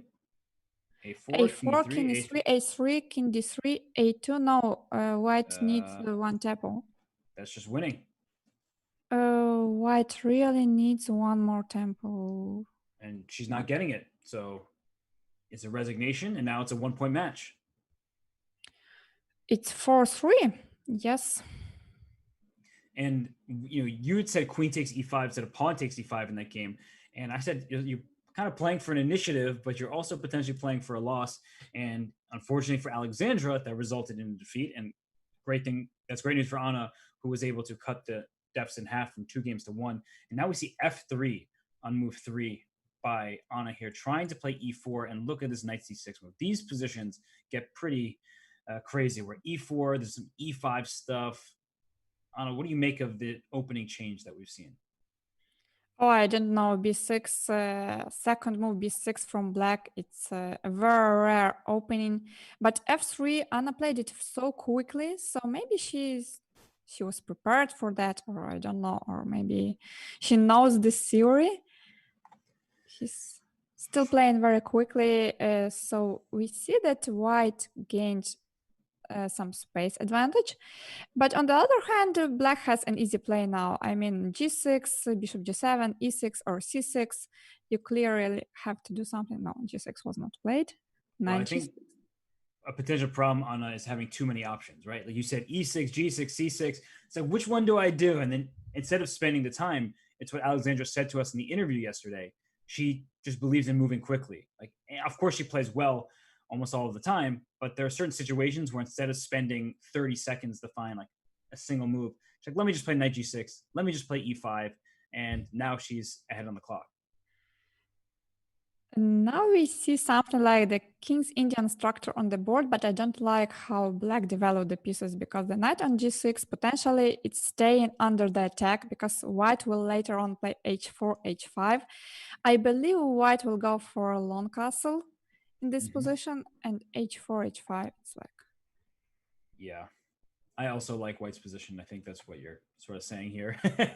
more space, great pawns, no weaknesses. Black is stuck. Look at these bishops and these knights. Like White has all the space with the pawns in the center and this big pawn chain. Black has to play some kind of c6, and then what does that even do? You take on d5, I take back. Good for you. Trade didn't help all that much. So no space here for the chess queen. Anna went for g3, so maybe she is trying to play bishop d2 and then go for short castle, though I really prefer castling long. I don't know. You I think think. she's not worried? That's a little strong, but do you think she's in the back of her mind thinking, wait a second, Alexandra, she's a very good tactician. Maybe she'll get an attack if I castle queenside with a b5 type of move. Do you think that's going through her mind? Or, well, she played knight to c1. She has not castle queenside yet, and maybe she never will. Maybe she just wanted not to allow b5. Maybe she will even play a4 now because she's too much worried. Okay, she placed her knight on d3, so if b5 comes, then she is going to play c5. I don't think Alexandra will repeat this opening in the next games because it doesn't look she has a good position here. I don't like her position. I don't like it either. How I do like that she's up almost a minute on time. And what else do I like? That's about it for now. I think if she can play f7 to f5, there are some threats in the center, and she can have some more activity. But there's a knight on f6, and moving out the way just takes up some time. So I like White's position. I just don't know how to improve it. And that's always the issue I have on. I don't know if you feel the same way, where it's a great looking position, but I don't know which moves to make to turn it from something that looks good to something that is concretely good. Yes, it's a difficult topic. How to improve your position? While Alexandra plays knight h7, so she definitely wants to play f5 on the next move. I was also thinking about playing c5 for black and then trying to play b5. And maybe it's another option. Bishop e2, f5. What will Anna do now? She might play g. Well, she can't play g4. The h4 pawn's hanging. This is the big problem of having your king in the center. Is if the king were on a1, if you had castle queenside and brought the king all the way to the other side of the board, then g4 would be a great idea. But with the king on e1, maybe it's a good move anyway. I just am a little more nervous to play it. And knight f4, so knight is coming to e4. Another option was to play knight b4, trying to place the knight on c6, but knight b4 could be met by bishop d7 perhaps, so Anna preferred knight f2, it's a nice move. But I think the other Anna, that's you, preferred knight to b4. I think about, yeah, because I prefer to go forward, you know. I am with you. Another benefit of knight f2 though is that there's no check on h4, so you can play g4, and there will be no bishop takes h4 check. I know that it's vague, but at some moment that could be important, and g4 is something that Anna likely wants to play, and she'll put her knight on e4. We've talked about this kind of King's Indian pawn structure where you take on f5 and free the e4 square. So I do think that she has many options available to her. Bishop d7. Is she trying still to push b5? Is that Alexandra's idea? Bishop d3, so will she? No, she decided. Queen Queen e8. c2? I mean, this stuff's like a problem for black on the diagonal. Rook f3. Oh, you can steal my Bishop. pawn. You stole my pawn, but then bishop takes g6? Like, Rook e3, king d2. Yes, looks good for white. And Anna did go for that. yes. So Right, that was sneakier. I just like kind of rook takes f3. I dismissed it, and then you said it, and I was like, wait, maybe I am missing something here. But it does feel like this knight on g6 falls too quickly with an attack on the queen, attack on h7. So rook f6 only move played. And this position looks so nice for white. I could see it collapsing though if you don't play accurately. Bishop e4. I'm highlighting in green all of these pieces for white because I like all of them. I just think Do you have a favorite one? But the problem is I want to share the e4 square with my knight and my bishop. So that's the annoying thing. I actually do not want my bishop there. I want my knight there. But if I move my bishop, then the f3 pawn is an issue. On the other hand, black has no way to march forward, and the position does not look fun at all. All of her pieces are stepping on each other's toes. Very cramped. And maybe the plan can be something like queen f7, followed by g6, queen g7, and g5, but it's so long. And we just received a question. Wasn't bishop g5 after rook f6 winning? And the answer is probably. Because the rook is under attack and needs to stay protecting this knight. And knight g5, hg5 only helps kick the rook away. Yep, that looked really good. So now we get back to the live position. Good eye there. And now we still have a very good looking position for white, but the game continues. Black is up 20 seconds here. How important do you think the time is right now compared to the position?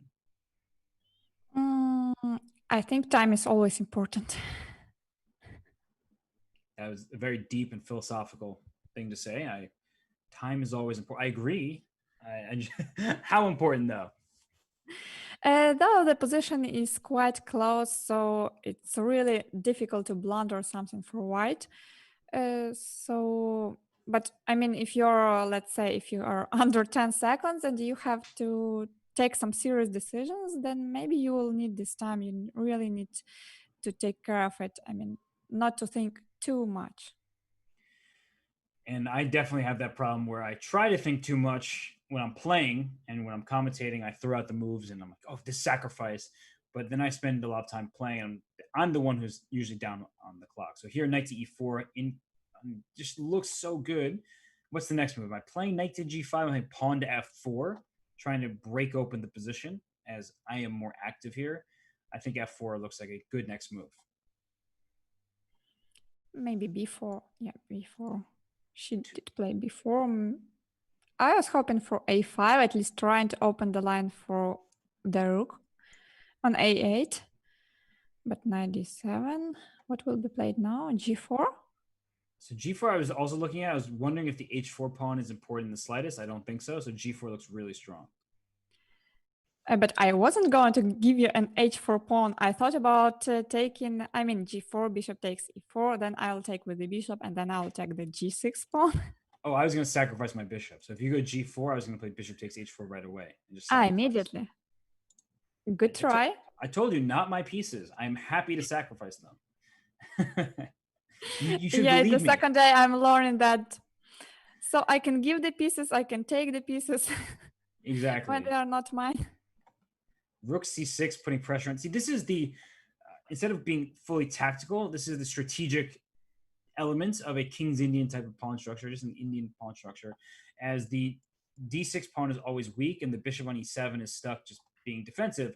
However, black has much more play than she did even 5 moves ago, and I don't actually mind her position so much. I think black's position improved a lot, because finally they got rid of one knight, so they have only one more. Now they won an exchange. Or white sacrificed it. Now it's completely unclear. Some e4 and knight g4. There it is. E4 just played, and knight g4 coming. So I played bishop b5, good, and this bishop's going to try to come to d4 for white, but knight g4 check. Knight g4 anyway, king g2. All right, so how do we evaluate this endgame where white could be up in exchange if we trade everything on f3, take on e3, maybe rook f8 check first. Okay, she doesn't. This pawn on c6 is really strong, but is it worth an exchange? Knight f4. Bishop d6, I think you have to play. Bishop d6. Some ideas with c7, but it wasn't working. Bishop g3 couldn't be played. I don't know. Do it right now. Take it. She has to take it. Well, she doesn't have to, but I thought she should. Whoa. The king went up here. I don't like that. Rook d8, knight d7, all right. King f5. So g3 is falling. She takes it at long last. And king can't go up anymore, can it? No, this is good for black. And now lost on time, seems so. Wow, and with 20 seconds left on the match timer, so we now get one more 5-minute game. If you didn't have enough chess, you now essentially have received a free 5+1 game, because if that game had ended 20 seconds later, this match wouldn't happen, this game here.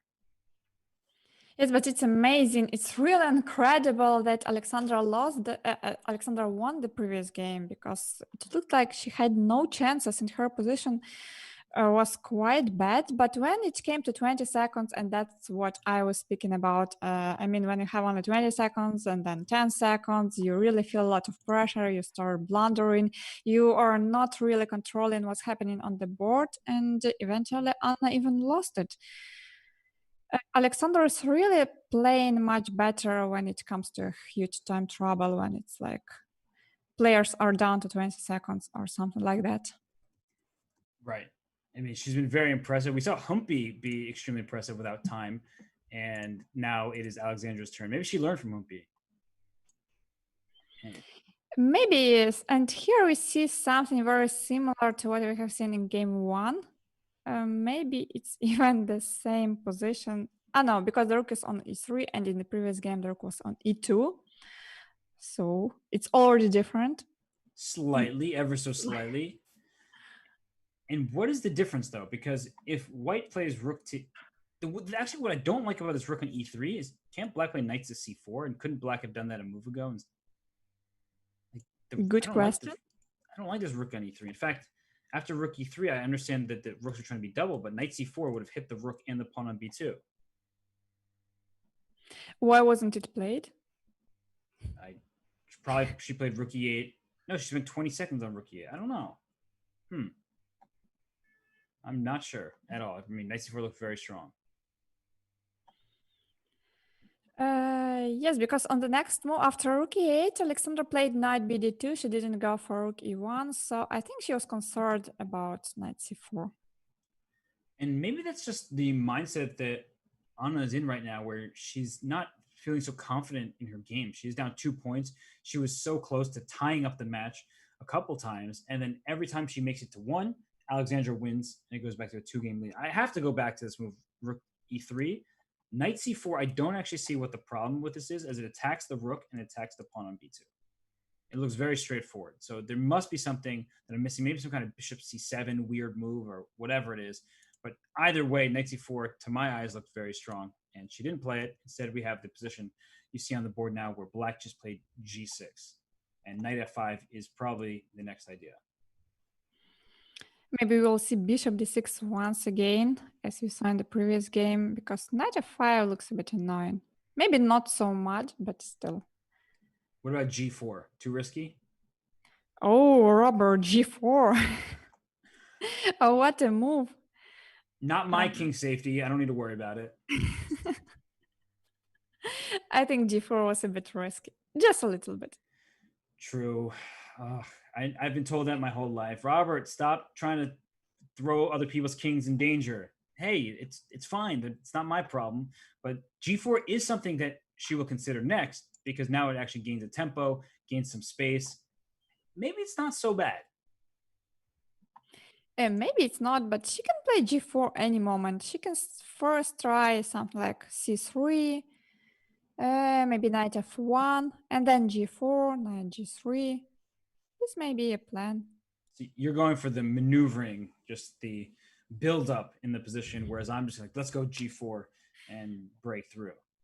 Yes, I'm a good builder.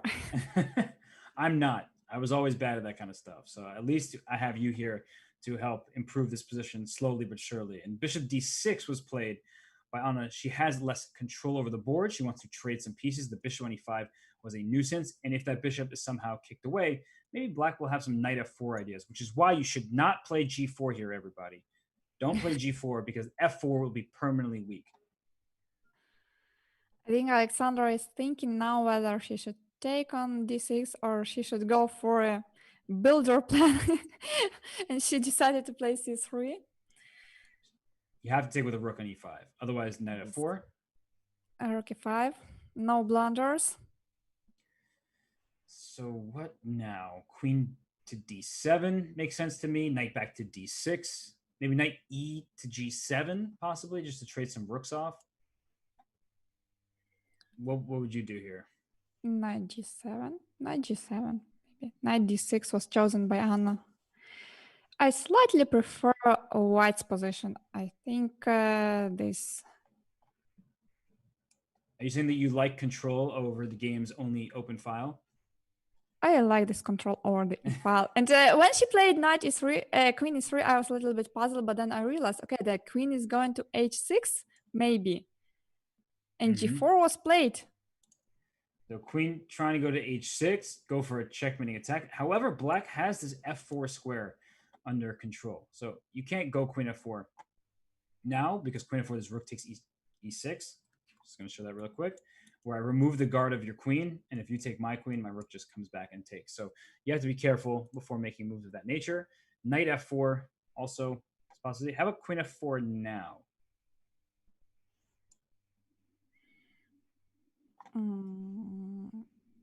What do you think? Looks good. Maybe maybe white shouldn't trade the queens. Queen f4 was played. And this is now starting to look good for black. I regret g4 ever happening. Yes, because g4 has a very serious drawback of weakening this important square on f4, where it will be occupied by the knight. I mean, if the knight is coming to f4, the knight will be super strong there. Right. Attacks the h3 pawn, which wouldn't be a problem if the pawn were not on g4. And it also will try to go to the d3 square to go after the queenside pawn. So I actually like black's position now. Queen h4 played, I think that's a practical decision, but with the king coming up to g7, there's not really going to be an easy way to attack the king. And black's also up 20 seconds. I like her position. Seems like black really improved its position, so it's looking good now. Queen g3 was played, so now white is like very afraid of what's happening. And okay, there's ftx g3, it's spoiling the structure, but now there is no knight on f4, and there will be no knight on f4 in this game. No n9. It was really instructive, Anna, to show that white could have traded queens on f4 right away.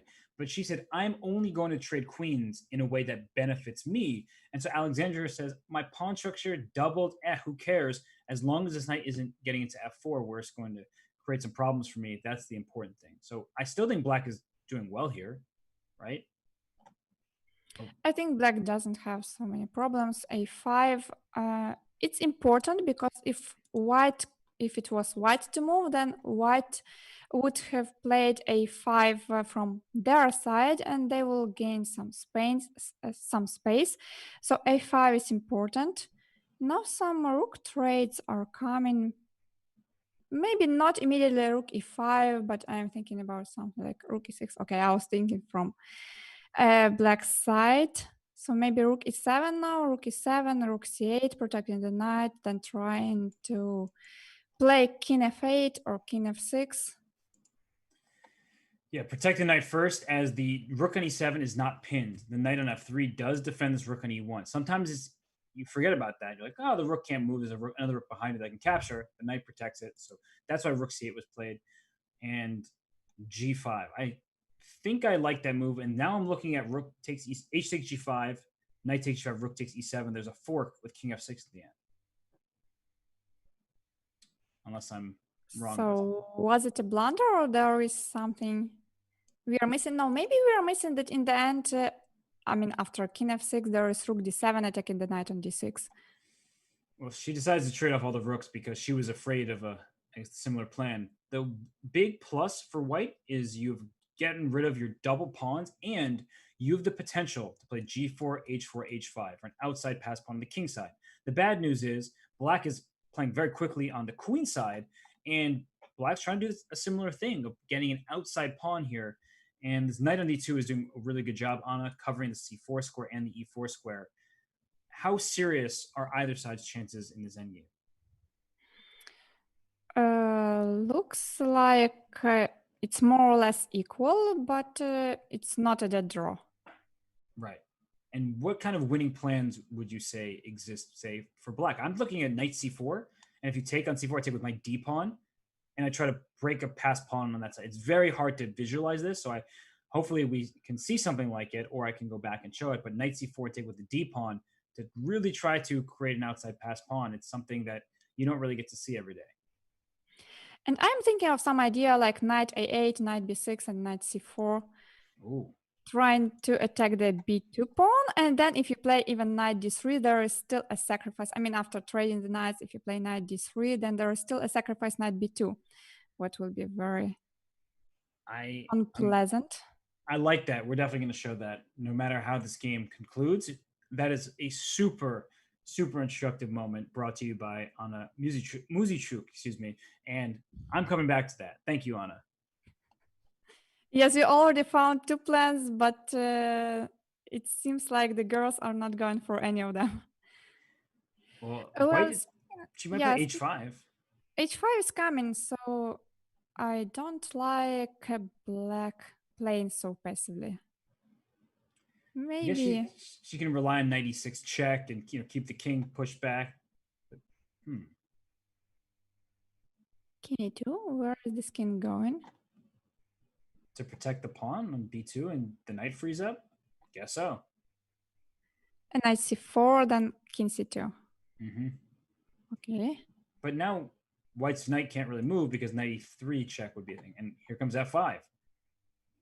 Okay, outside pass pawn for white, but black's king can just go king f6, king g6, king h5.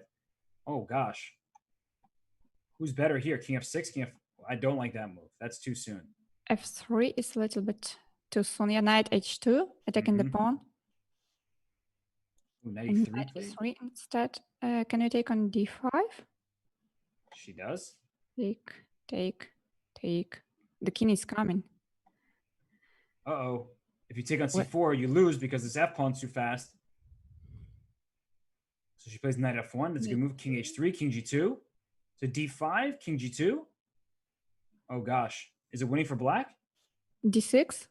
I think she should try to play d6. The king f1. But, yeah, d7, 95. Nice trick. Oh, my gosh. She played king e4. Take on f3. That's really smart. Here comes king e4 and king d4 D2. And king c5. Wow. The way she saved this game is really amazing. And I think she did it with half a second left, too. Wow. Okay, this was the final game of the 5+1. Alexandra just shook her head. She clearly is just like, how did that happen? Anna grabs, her eyes, like, what can I do? What more can I do to win a game? Let us go back first to the moment way back when that Anna, you pointed out, where knight a8. I really like that move that you were suggesting. And the point that I'm going to illustrate here is that Anna was pointing out is, let's say the white king sort of does its forward job here, and the knight comes to c4. You take, knight d3. This loses for white. It's a very known pattern because of knight takes b2. Knights are terrible on b2 because a3 happens, and you can't stop my pawn from promoting. Like, that's just what you were looking at. And so knight a8, knight b6, I think was a really smart try. And now please Robert's try with knight c4, d takes c4, and breakthrough of b4. I don't think that would have worked out so well, but my point was that I was going to take with the d pawn, bring my knight to d5, and let's say I played b4. whatever. The point is, I'm going to play b4 and then play c3 at some point where I push my pawn to a3 and a2. It doesn't actually pan out the way that Anna's did, but there's sometimes where you sacrifice a couple pawns to spring free an outside pass pawn. And finally, last but certainly not least, what happened in this game was crazy. And as we this moment here where the king came into g2, she made this move with 0.5 seconds left, king to e4. That's how much time she had. 0.5 seconds. Did Anna really had to take on f1, or she could play f2? F2 looks winning. F2 is winning, yes, but she was also down to 5 seconds and she didn't have much time to calculate all the consequences. Yeah, F2 looks winning. It's winning because you're going to take this knight next move no matter what, and then you're getting a queen. And taking first allowed white to steal your passed pawn and then quickly bring her king right over to take black's remaining pawn. A lone knight cannot beat a king. That means the game ends in a draw. Anna, we've been doing this for now 90 plus minutes. We're going to take our break in this FIDEChess.com Women's Speed Chess Championship Superfinal. We'll be back shortly, everybody. See you soon.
And we return getting ready for the 3 minute plus 1 second time control of this Women's Speeches Championship Superfinal. Anna, we've had a thrilling match already. What do you think that your compatriot, Anna Ushenina, needs to do in order to come back from this 2-game deficit? I think she's playing well, but when it comes to 10 seconds, she's losing the control, so she shouldn't allow that. I think she should play just a little bit quicker, just 10 seconds quicker, and that would really change a lot. I agree completely. And I have up on screen the game with the 4 queens that resulted in a checkmate like this. But earlier in the game, it was a really crazy one. I mean, just I still can't get over that there are 4 queens and we were struggling to find the checkmate. But earlier we liked Black's position because she was up a pawn and her queen was centralized. Everything was looking good for her. And these are the type of games that she will need to convert if she's going to beat a player as strong as Alexandra Kosteniuk, because she's not going to go down without fighting any single game. Alexandra is very resourceful. She fights until the very end. And speaking of fighting to the very end, I see that the games have started and it's 5.5, 3.5, and we are going to get a London system. Oh, we don't. Yes, we have the game already. We do. The game has started. Some new opening. And e4, please. Play in the center, right? Here it is. Sharp lines. And white gives up the bishop pair, but has a big center. So would you prefer in a blitz game to have the pair of bishops or the nice center and easy development? I'd prefer to have a better position. And whatever that means. Well, what does that mean to you? Speaking about this position, I'd prefer to have the center because I really like these central pawns. Also, white is ahead in the development. Seems like a good position for white, just c3. Okay, 4 is also a nice plan.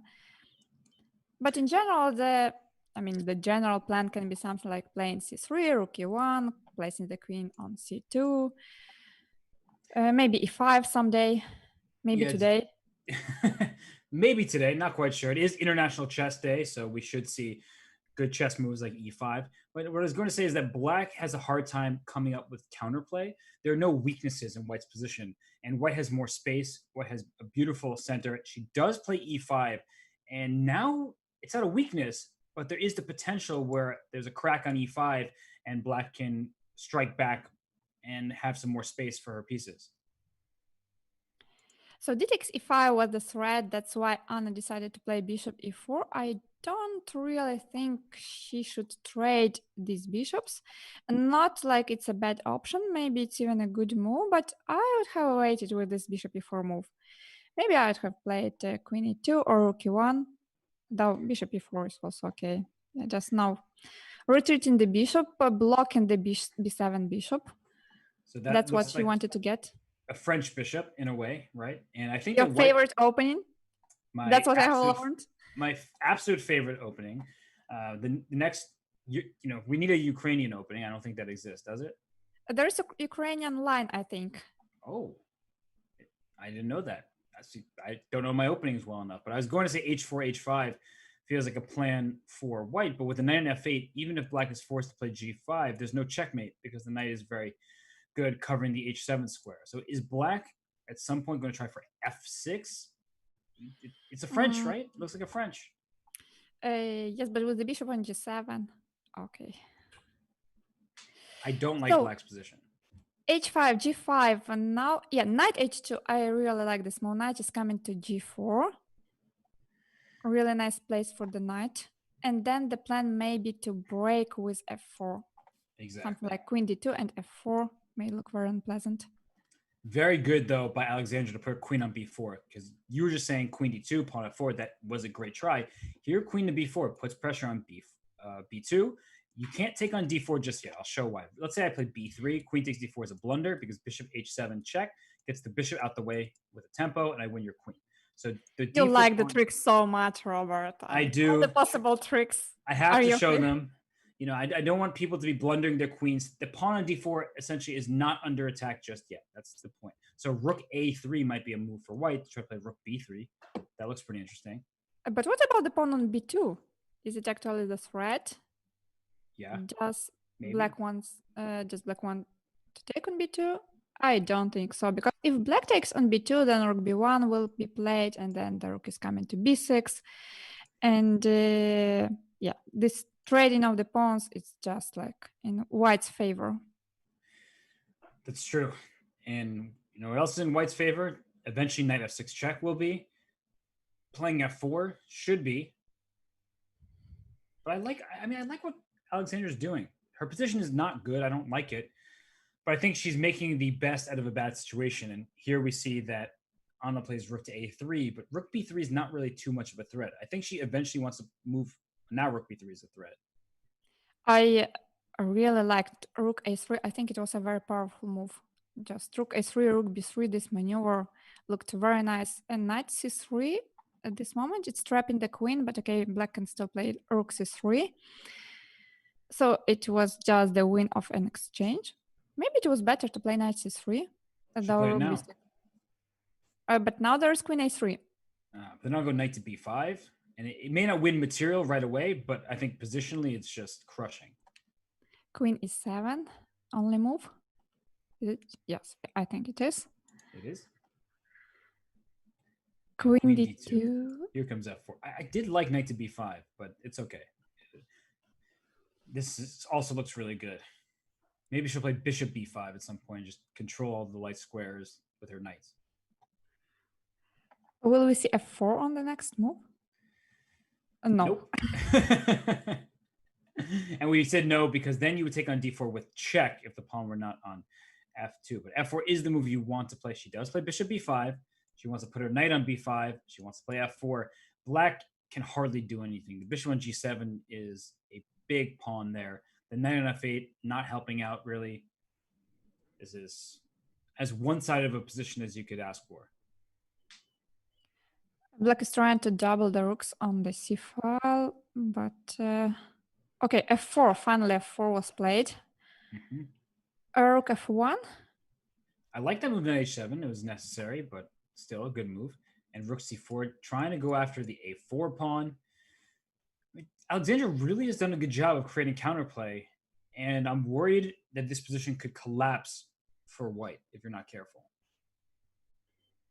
So rook c3. Okay, good. What will happen after rook a4? Rook c8. Woo! And I sneezed in the truth there. Knight takes h6 check. Maybe. Then king g7. Oh, it's too complicated. Queen d3. Okay. Wow. So knight h6 check. f5 or F5 something of this kind. Or knight h6. Oh, wait, knight f6 check. Ooh. Rook f8. Knight h6. Yeah, and I don't like this move order. F takes g5. Queen f3. Yeah, okay, this works. Threaten queen f7 mate or queen f6, but queen f7 is more epic. But it's not mate on f7. Queen f7 wasn't the mate. I thought it was the mate, but maybe it wasn't the mate. Actually, it might have been. Well, I want to show that. Yeah. I think that was checkmate, and because you came up with a crazy tactic, that no, it doesn't work. But the point was that queen takes, king h8, check, king g7, rook here, king g6. Oh wait, that is mate. Yeah, you're right. Rook b1, king h2, but still, yeah. Yeah, you found the mate. I'm with you, Anna. I found the mate in the most complicated way. I mean, Anna did it in a much easier way. Yeah, but your way was cooler, so I wanted to show it, and now everyone got to see it. And so yeah, let's go back to the game. But don't play rook e3. Yeah, there we go. She went rook e2 this time. She learned her lesson. You're relieved now. Rook e2 is much better. Rook e2 and bishop takes d6. But now rook e3. She really liked her rook on e3, but she didn't allow knight c4. Yeah, she wants to put her queen. It's going to be a queen sandwich on the e file with queen to e2, putting all the pressure down the file, though the black knight can come to e6 and shut it down. So it's not that easy to accomplish. Knight e5. Knight g6 we saw in the previous version. But bishop f6 now. So do I want to allow you to take on e5 like that happened in the other game? She says, all right, sure. c4. If you take on e5, I take with the pawn, and then I'll leave you with an isolated d pawn. Oh, D takes e5. definitely. Wait, this doesn't look very good for black in my opinion. I didn't like bishop e5. Yes. Just take on d5, and then knight to d4, and then knight. Oh, I like knight d4 coming to f5. Just like bring that knight in either to d6 or to attack on g7. f4 also looks very good to play for f5. But I like the knight d4 first. But now you can't go knight d4 and knight f5. You're absolutely right. So rook to d8 for black. And queen a4 actually was also an interesting move, hitting a2 and f4. Wow, how did you see that? I used my 4 eyes that I have, and then I saw that the queen could move diagonally, and with 96, queen a4, then f5, and then knight f4, and it's 92 check. Queen a4 works. Play queen a4. Queen a4, but it's like on the other side of the board. Hey, you see what happened? I think Anna is listening to you. I don't think she is. To see it. To see such a move, it's not easy. I think white should play rook h4. Or rook f1. Followed by queen h4. I want to place my queen on h4. That makes sense. To go for checkmate. Also, rook f1 was... she went queen h4 immediately. h5. Mm-hmm. This position is a bit dangerous for black. I didn't want to go queen h4 first because I wanted to keep the f5 idea. So I wanted to go rook f1 first. But Alexandra preferred queen h4 and rook f3. So she wanted to keep the rook on d1. Okay. So knight g7 to f5 is somewhat tempting here to reposition the knight. Queen takes a2. You have to consider it, but I see f5 and I just run away scared. She plays knight to g7. Yes, I mean, queen a2 f5 was super scary. And you know what move is catching my e6 here? I don't know if it works, but you can't take with a rook on e6. And I don't want your knight to get to f5. But okay, she plays much more sensibly with a3, not giving up a pawn. Knight f5 now played. And queen f6 is possible because you can't play rook e6. The rook on d8 is hanging. She plays queen g5, which is smart. Now e6 is a threat. We can play queen d7, but it's quite passive. d4, I thought about this move. e6? She had e6. Maybe it's not the end of the world, but e6 is the first move on my mind.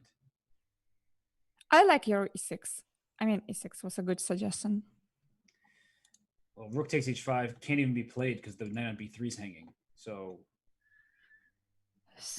what to do? d3? d3. Rook takes d3, rook d3, rook d3, and then queen c4 or queen e4. Yeah, queen e4. Ooh, wait, this actually doesn't it just because work? I mean the queen on g5 is a bit out of play. Yes, Anna went for it. It's just winning. She's threatening the rook on d3 and throwing queen e1 checkmate. And if you go rook d1, there's queen e3 check, picking up the knight on b3. So this is just winning on the spot. Nice tactics. Yeah, this game looked really good for white out of the opening, and then a few imprecise moves, and it turned around. Yes, impressive game by Anna, and she leveled the score. So it's completely unclear. It's getting tougher and tougher for both of the players. And Anna is changing the line. Or no, it's Alexandra who is changing the line, because in the previous games, she didn't play d5. No, she didn't. She played a lot of b6 stuff and different variations. Now she's into a Karo Khan. You're like, wait, what? Wasn't d4 in the first move? But it's like an exchange Karo Khan where white plays e4 takes d5 and black plays c6 takes d5, even though that's not how this happened. So interesting dynamic this far. Interesting that she decided to change her opening and isolated queen pawn. I know after yesterday how you feel about that, but here I feel like white is moving quite quickly and should castle, take back on c4, and put some pressure on black's position. 95, queen b6. I guess, no, I didn't guess it's right. I didn't expect queen a4. I thought about bishop c6, b takes c6, knight c4, some less complicated line, but queen a4, wait. There is a lot of pressure on the knight on c6. So can I mean, no. Rook c8 can't really be played. a6 is the correct move, attacking the bishop. So you have to do something, but that bishop takes c6, b takes c6. I can take on c4, but there's queen b4 Queen check if I b4. take with the d2 knight. So maybe castle first. And queen b5, though. Not easy. Not even a little bit. No, it's very complex position here. Maybe just take on c4. Maybe knight d2 takes c4 and just trade queens. Okay. But she went for a castle. Wait. The match score, is that right? Anna's won 2 games in a row. I looked at the match score and it's 5.5, 5.5, and I should have made a bigger deal about it, but I've been so focused on the chess moves that I haven't looked. It is a tied match. Yeah, it's a very close match. In the beginning, Alexandra was leading, but then Anna, she won the last 2 games. Oh, somebody should have told me. I just looked I told you that Anna leveled the score. Oh my gosh, I don't know what's going on. I've been so focused on the moves and not focused on the score. And knight d6 check. Okay, she has queen b5 in between. I was Yes. afraid she was missing something, but not. We have a tied match, everybody. I feel like a different man now that I've seen that. And the dark squares are under Anna's control. The light squares are under Alexandra's control. Which color complex is more important to this game, do you think? I prefer black because we can just play rook a7, rook a8, attacking the a2 pawn. Also, the pawn on d4 is potentially weak. So knight b4 hits a2 and knight c2 does both at the same time. Knight c2, rook d1. And then I'll play b4. And then bishop d3. Ooh. Anna with the tactics. So knight c2, rook a to c, rook a d1 to protect d4. This is going to be pinned. Bishop d3 says, "Thank you for your rook on f4, and it's trapped." Instead, knight d3 was played, attacking the b2 pawn. And not so bad. So because the move like b3 or b4, it's not actually the move white wants to make, but the knight on d3 is a bit awkwardly placed. I like it. Trapped. It's like trapped already, but no one can attack it. No piece. And also, by playing b3, white took that square from her knight. Knight b3 to c5 was something I was looking at a long time ago. Now that seems like a pipe dream. And so rook a6, rook a8, things like that. You talked about doubling up against this a3 pawn. She plays rook a7 instead. And next move, rook to a8. Looks really good for black. It seems like black is winning this pawn because I don't see the way how to defend it. Rook a8 now. And black will win a pawn, but on an opposite color bishop. So how do you rate white's chances here? I think black has huge winning chances and is much, much, much better. But with opposite colored bishops, does that give white some real chances here? I'm trying to save this pawn. I'm thinking about the move like rook fb1, and then if you take on a4, I come with rook to b7. But Anna preferred rook fd1, so what does she have in mind? This pawn is pinned, can't move. Knight c2, bishop c2, both threats. Bishop c2 now looks really strong. Okay, take first and then bishop c2. But you just restrict all of white's pieces. The rook has to go back to f1. It can't even go e1. So bishop c2, rook e1, there's knight to d3. So she's ignoring me. She's like, she's ignoring you, but I don't think it was right because now the knight is coming to c5 and the knight on c5 will have a very good place. It's a very nice outpost. She shouldn't have allowed it. She should have played bishop c2, right? Both players now under a minute and black ahead by about 6-7 seconds. It's so much easier to play this as black, though. Like white's just moving around aimlessly, trying to bishop d6 check. Bishop d6, yes. Okay, I take it back. Not so aimless. Tricky move. That knight went from d2 to b7. If you played bishop c2, the knight couldn't get out. So what do you do here, actually? Rook a7. So that if I give this knight, then I take another one. King c8. King c8. Such a shaky move, but bishop d6 anyway, and bishop f8. It's like a serious counterplay. Bishop Whoa. D6. I wasn't even thinking about bishop f8, but I like it now that you mentioned it. Here it is. So knight c2, then your bishop f8 move is annoying. But putting the king on c8 under the rook on c1, you have to be very brave to do that. You're also walking into a checkmating net, right? Like if somehow this rook can land on the 8th rank, your king is checkmated. So you're right. You have to be brave, and she still should be better. Oh, well, e6 is under attack. Not really. King can go to d7. The knight on d5 is really good. So knight b4 played. Now knight c2. Rook e to d1. How about rook a1 there? How do you feel about trading? Oh, what? That's a rook. And then rook a1. It's a full rook. It's not even a rook a. Rook a1 was good there. Why didn't she check and take the bishop on f5? Okay, they have only 15 seconds. She's just taking the pawns. It's 4 pawns for a rook, but the king on h2 is in big trouble. So that's the worst part about this, is not just the material, which is actually pretty close to being even by material standards. Bishop e5, the king comes to g3. Mate was threatening. Rook a2. Go after the g2 pawn. What a crazy game. Knight f5 and knight e3. Oh, probably the only way to do this. Knight e3, bishop takes f3. She doesn't take it. She probably didn't like her winning chances at that point, but this game is wild. Okay, black is still much better here. Rook c7 was a threat. That would have turned the game around completely. Oh, f2. Okay. Okay. Wait, what is this setup of pieces here? Rook. Crazy game. I can't even calculate quickly. I'm like, my head hurts just trying to figure this out. Wait, the d4 pawn was hanging, but she brings her king back to stop the pawn. I think that's smart. Bishop back to f1. She was bishop d5, all right? h6. Oh my gosh. Rook b7.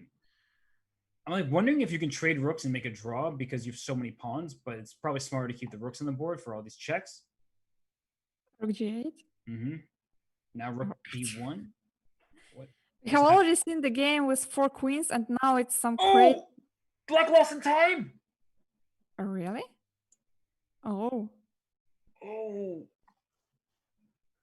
Oh my gosh.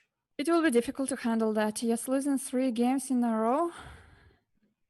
Oh my gosh. Oh, that hurts. I feel sorry for Alexandra in this game because she was playing it very well in the beginning. And then it was a very complex game. But that happens. Wow. And we still have 38 minutes left of the 3+1. So unlike the Grand Prix stages of the WSCC, there is a lot of time remaining. And that could be bad news for Alexandra to some extent, because yes, it gives her more time to come back, but she's sort of on tilt potentially after a 3rd straight defeat. I think sometimes you need at least like 1 minute, to calm yourself down and to think what has happened, or not to think what has happened, just to forget about it. But when the next game starts immediately, you don't have time for that. And psychologically, it's not so easy. It isn't. And I was always taught growing up that if you lose a bunch of games in a row, you just need to make a draw to remind yourself that you are able to score some points. So, just making a draw could be a good result for her. She changed her line back again. So she went c4 in the earlier game, which looked like a great position for her. Now she has traded the queens off, and she's going to play this end game where, to my eyes, black isn't really doing badly at all. However, there are some tough questions. Like here, rook c8 was played because she played c5. The knight would have come to b5. And now e6 is the first move that comes to my mind. She plays f4 instead. Instead of forcing pieces off, she just gains space. Maybe she's actually trying to make a draw because she's playing in a very safe way. And the strategy of making a draw after you lost a couple of games is a good strategy. I would also try to make it. Another question is that, in the blitz games, it's really, it's actually difficult to make a draw because, you don't have so much time. And even if you play some calm moves, it doesn't guarantee you it will be a draw. So very tough game, very tough match. Indeed, it is. And I'm just trying to figure out what these rooks are doing on e3 and g3, because I thought she was going to do this, but can't black just put a rook on h6 and say, you're attacking me, but so what? You're not actually able to win these pawns. I don't see how to make progress. Maybe to play h3, g4, and f5. Okay, Some kind of. that's logical. It's definitely logical. And but black can just maybe you're right. Maybe g4 f5 is scarier than I initially thought. So what should black do now? Because d4, can I just try to push my pawns forward? She plays rook h4 instead. I don't know. I would play d4 for black, but I'm also getting a little impatient. Don't be nervous. I'm not nervous. I'm nervous for you. I just want to play the move d4 and push my pawns down the board. I feel like that's the right strategy. You have an extra pawn on the d file, so there's d4. So what happens if white goes f5 now? It's something crazy again. It started in a very peaceful way, but now it's something crazy again. Yes, because the king is actually being opened up on f7, and if e takes f5, probably rook f takes f5, king to e6, right? Like the king is going out to the center. She plays rook to c7. She wants to protect this pawn with g7. Seems pretty reasonable. And what now? I can go rook f3 to g3 to put pressure on the pawn. That looks pretty good. Then rook h7 will come. And then I say, ha, I made you move backwards. That's good for me, even though it's not that big a deal. Whoa. f6. f6, I saw this move, but I didn't know what to do after g6. White can still play rook f2 g3, and then rook h6. You know what I can play instead of rook h6? I can play rook c5. Because if you take me on g6, I take on e5. So rook c5 here. You need h5? Then I take on h5 with my rook. Let me think.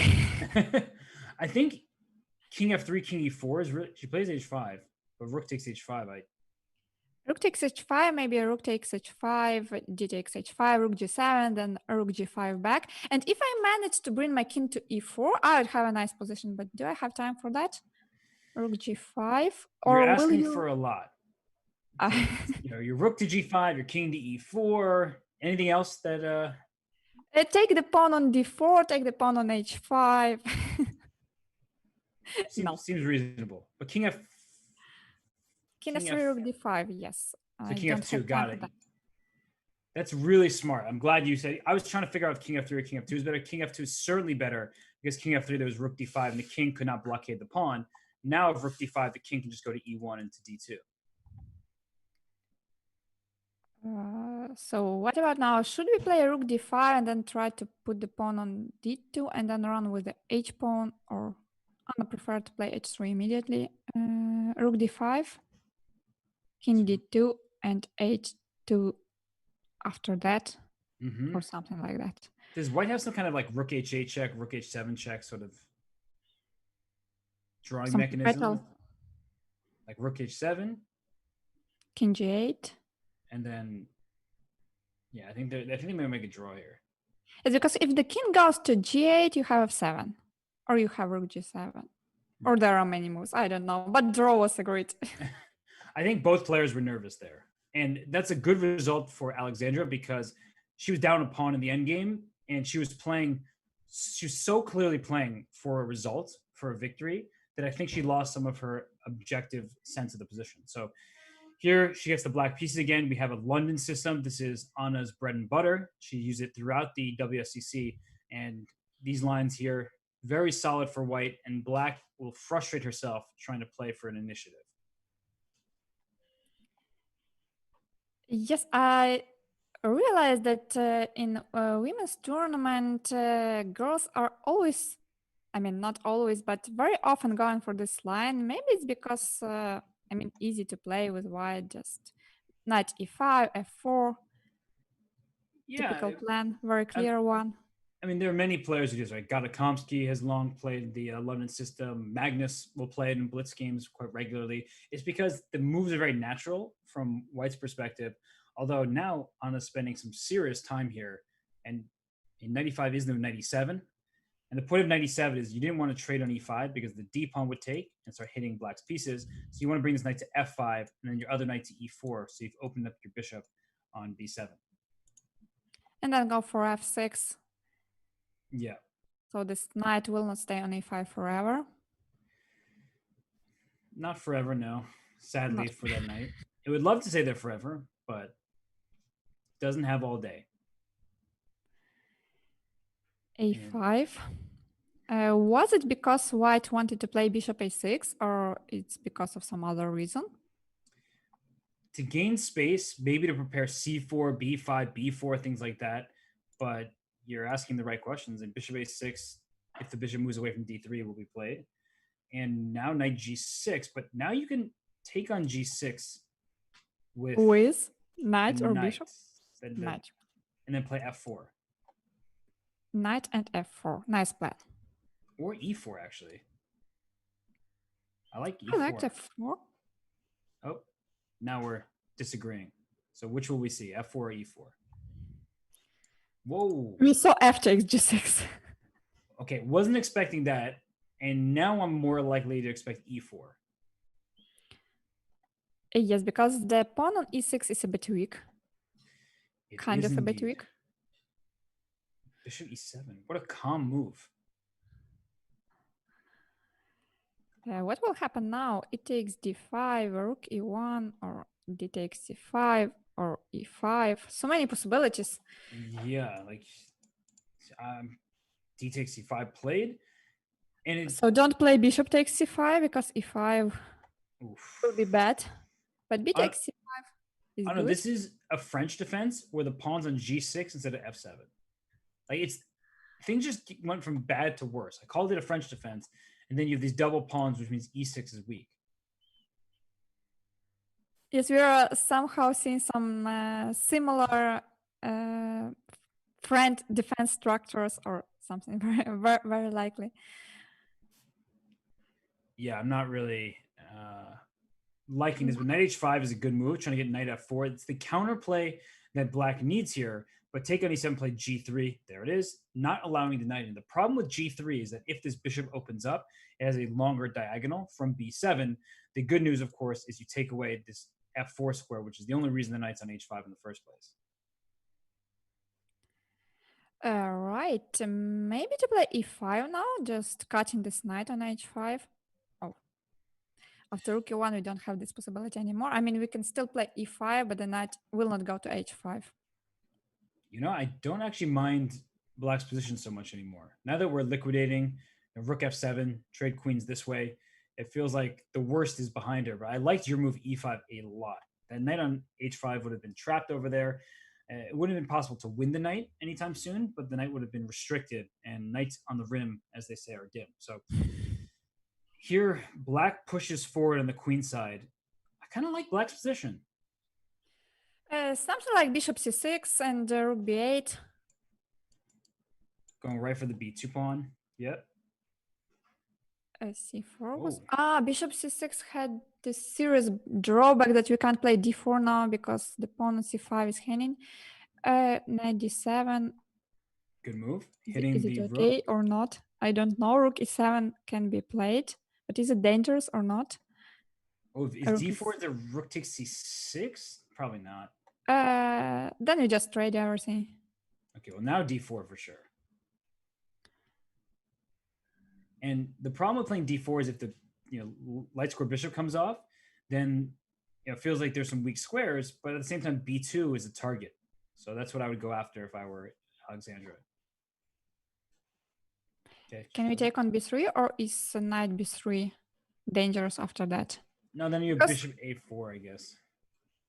Yeah, but maybe black isn't in need of taking on b3 immediately. King f7. Okay, trades. Now take on b3. I want to use the a file for my rooks. I don't want to sit and see what happens. I feel like white is great control over the e file, over the d file. The pawn on c5 can be a potential problem. And both players at just around 40 seconds. It's going to be a time scramble. Again, as always. Should white trade a rook or should white play rook a1?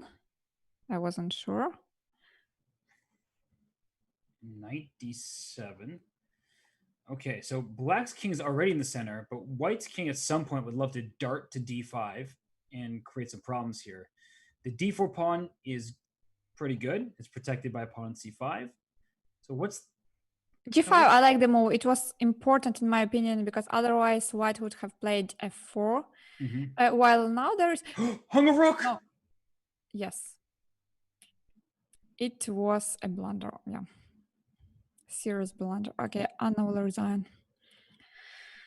Oh, and that's in some ways, I don't want to say a karmic balance or anything. This has been a very back and forth match. The dynamics in every single individual game have been extremely competitive. And Alexandra lost on time in a position where she had been up a rook for a while. And then in that position, I think that Anna was trying to press and she left her rook hanging. And that was a huge blunder. That was very unexpected blunder because we didn't see so many blunders, did we see? I mean, we saw some mistakes, but not blunders. And I think this was a very important win for Alexandra.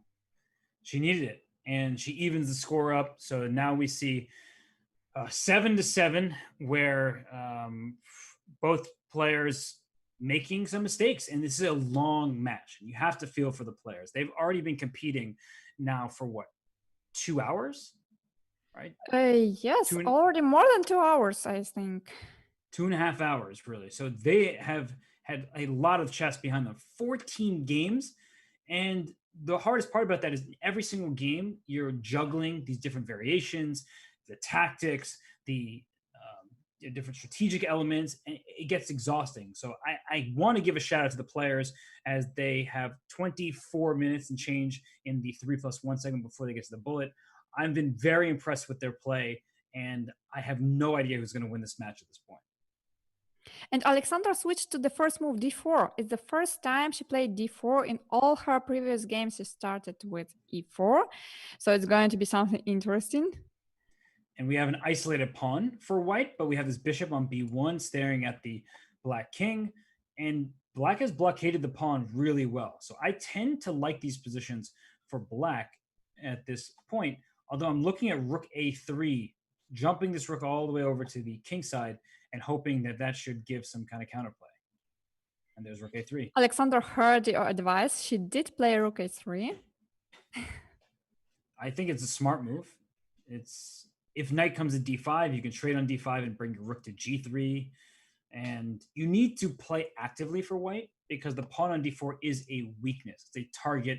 It cannot be protected by another pawn. So you need to work quickly. And it's always the question if black should defend with moving g6 or h6 if, I mean, one more piece attacks the h7 pawn. But, well, we are a little bit too far from that. Indeed. Okay. Yeah, took with a bishop because if you took with a knight, then white could play d5. Whenever you have an isolated pawn, you always think, can I push the pawn? And that's why black has 1, 2, 3, 4 pieces saying, no, you're not playing d5. So finally, the rook has come to h3, and it's a bit dangerous because g6 was not possible because of queen h6, h6. You still have to calculate rook h6 sacrifice. Does it work? Rook h6, g takes h6, queen takes h6. Yes. Oh, there is f5. Okay. But it's at least a draw for white. Right? Like just queen g6 check, back and forth. But do you have more? I don't know, but I'm looking at it. And so what I would do if I were Alexandra is I would store that draw in my back pocket and then calculate for more. She played rook g3. Queen h4 played quite quickly by Anna here, protecting h6, which is important because the g7 pawn was pinned. In came knight f4. And where's that knight going? Big question. Where is this knight going? Rook Maybe e5? It's going to be sacrificed some way. I'm like looking at rook e5, knight h5. She plays h3 to go rook g4 and knight h5. So she's going for the attack. h3 is a good move, yes. Yeah. Rook g4, and then if the queen goes somewhere, then knight is coming to h5. It's a very dangerous position for black. Very, very really dangerous. Is. What? Taking that pawn? Oh, well, but what to do? That pawn looked irrelevant, though. I can't imagine this is going to work out. Queen takes h6, rook takes g7. I mean, this looks like a very whew. G5. I mean, it's just okay. It was the only move, so we shouldn't be too much surprised. But f5. There's not bishop takes f5, pleasant. right? Not pleasant plate. f5 would be a good defensive move because sometimes the best defense is being offensive, but bishop takes f5 works because the queen is under attack behind the e6 pawn. So rook comes to d5, and what now? That's a good move. Bishop e4. Bishop Attacking e4. the rook. Knight f4 was Knight played f4. instead. Or rook b5. Rook b5. The pieces are so clumsy that maybe d5 or something like that. Maybe bishop g6. Bishop g6. Anna, you're sacrificing pieces. Oh wait, rook takes e6. Rook takes e6 was there. This also is good though. Probably just completely winning. Oh my gosh, Alexandra comes back with an oomph. You know, she was struggling there. She was down in the match, and now she's looking like she is on her way to winning a second consecutive game. This was a very good attack by Alexandra. I really like the plan pointed by you and made by Alexandra, this rook a3 and rook h3 transfer. A typical transfer of the rook, but I mean, not an obvious one. And Alexandra wins the game, and with winning this game, she's leading. Yes, she's leading 8-7. So now it's Anna Ushenina who is in unpleasant position because she lost the last two games. Wow, I mean, what a match this has been. I am so happy that we have a back and forth match. It's a lot of fun for me as a commentator, and just to see these players, they really do have different styles. And right now, it once again favors Alexandra. It had been favoring Anna for the first half of these 3+1 portion as Anna entered down 2 games, then she even took a 1-game lead. And now we see this position once more, Anna, where there's these double C pawns, no longer doubled because one of them was stolen, and split pawns on the queen side for black, but the bishop pair. So I feel like black should be okay here. Yeah, this match is a little bit like a roller coaster because one girl is leading, then the other one is winning a couple of games, then the other one is winning. But I also like this match a lot because it's very exciting and it's very unpredictable. Now anyone can say who will win this game and who will win this match. Yeah, I don't know. And bishop e7 played by Alexandra just now. White thinking, do I put a rook on c1? Do I play g4? No, she's not thinking about g4. She puts the rook on c1. I just had to say g4 because I know how many times you've scolded me, Robert, why you keep talking about g4. No, that's not happening. There's no reason that White would ever play this move. You can do it and not lose material, but it just doesn't make sense. I think that playing g4, it's not actually Anna's style. If it was Alexandra who was White, then she would think about this move, but Anna, I don't believe in g4. Seeing g4 from Anna, she's she's a very strategical player. She prefers to make it without playing g4. And she can play knight c6 here. That bishop on e7 is nowhere to go. White is taking up some very important space in this position. Looks pretty reasonable. I'm also looking at the move queen to d3, which would have encouraged a queen trade. Instead, knight c6 was played, the first option. But I actually kind of like queen d3 as well. Both look good. The knight on f6 is nowhere to go because the pawn on f3 is taking away all of the forward squares. The knight on c6 is placed very well. b4 and b5, that's what I wanted to say. And now the knight on c6 will be very strong. b5? And she wants to play, Alexandra does, knight b6 to c4. So the knight on f6 was not doing anything. We were a little critical of it. So she said, wait, is it the queen trap? Knight a5, queen b6, bishop c7? Oh, where can it go? Oh, no. Gosh. Knight a5, queen b6 only move, bishop c7. Resigns in the spot. Alexandra resigned, yeah. Oh my but gosh. Even if not about this queen trap, I think black's position was already unpleasant. It's not easy to play it. No, it wasn't. I'm just going to show that queen b6, bishop c7. The queen has nowhere to go. It's under attack. All of the squares that would be available to it are under white's control. So the queen is lost there. Wow.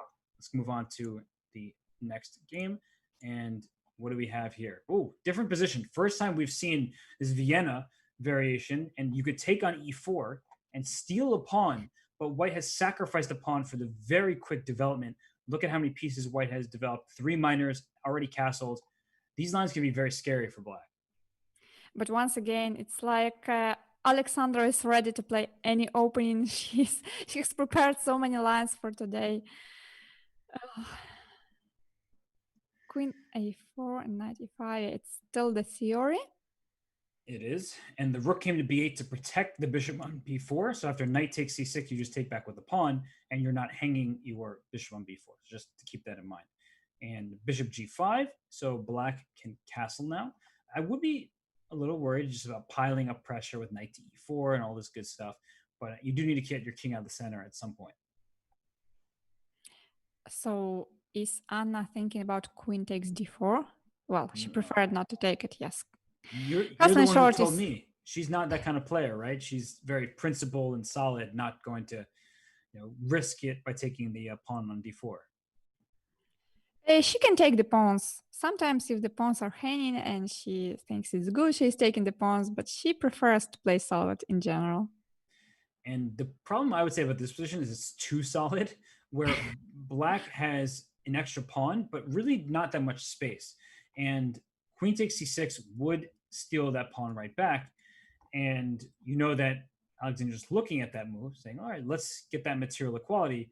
And then this bishop can go to b7 for black. It at least is looking better. I think you can take this pawn, though. And I mean, if I'm not mistaken, Fabiano and Magnus had a couple of games in this variation.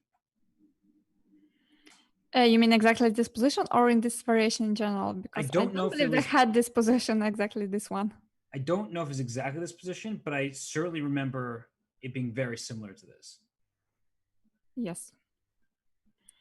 So Alexandra is actually taking a lot of time. She is. Now she did play knight e4, yes. So is Anna. They're both trying to figure out this position. It seems like they're in unfamiliar territory. And taking on f6, and bishop takes back, and trading everything. So if the queen takes on f6, after queen takes c6, the c7 pawn is also hanging in some lines. The b2 pawn is also hanging. Oh, true. I forgot about that. That's a pawn you probably want to keep. And it's no longer hanging because it's gone. Easier for us, yes. So queen c7, bishop b3. Oh, that's a great move. Wow. She's trying to trap the rook with queen c3.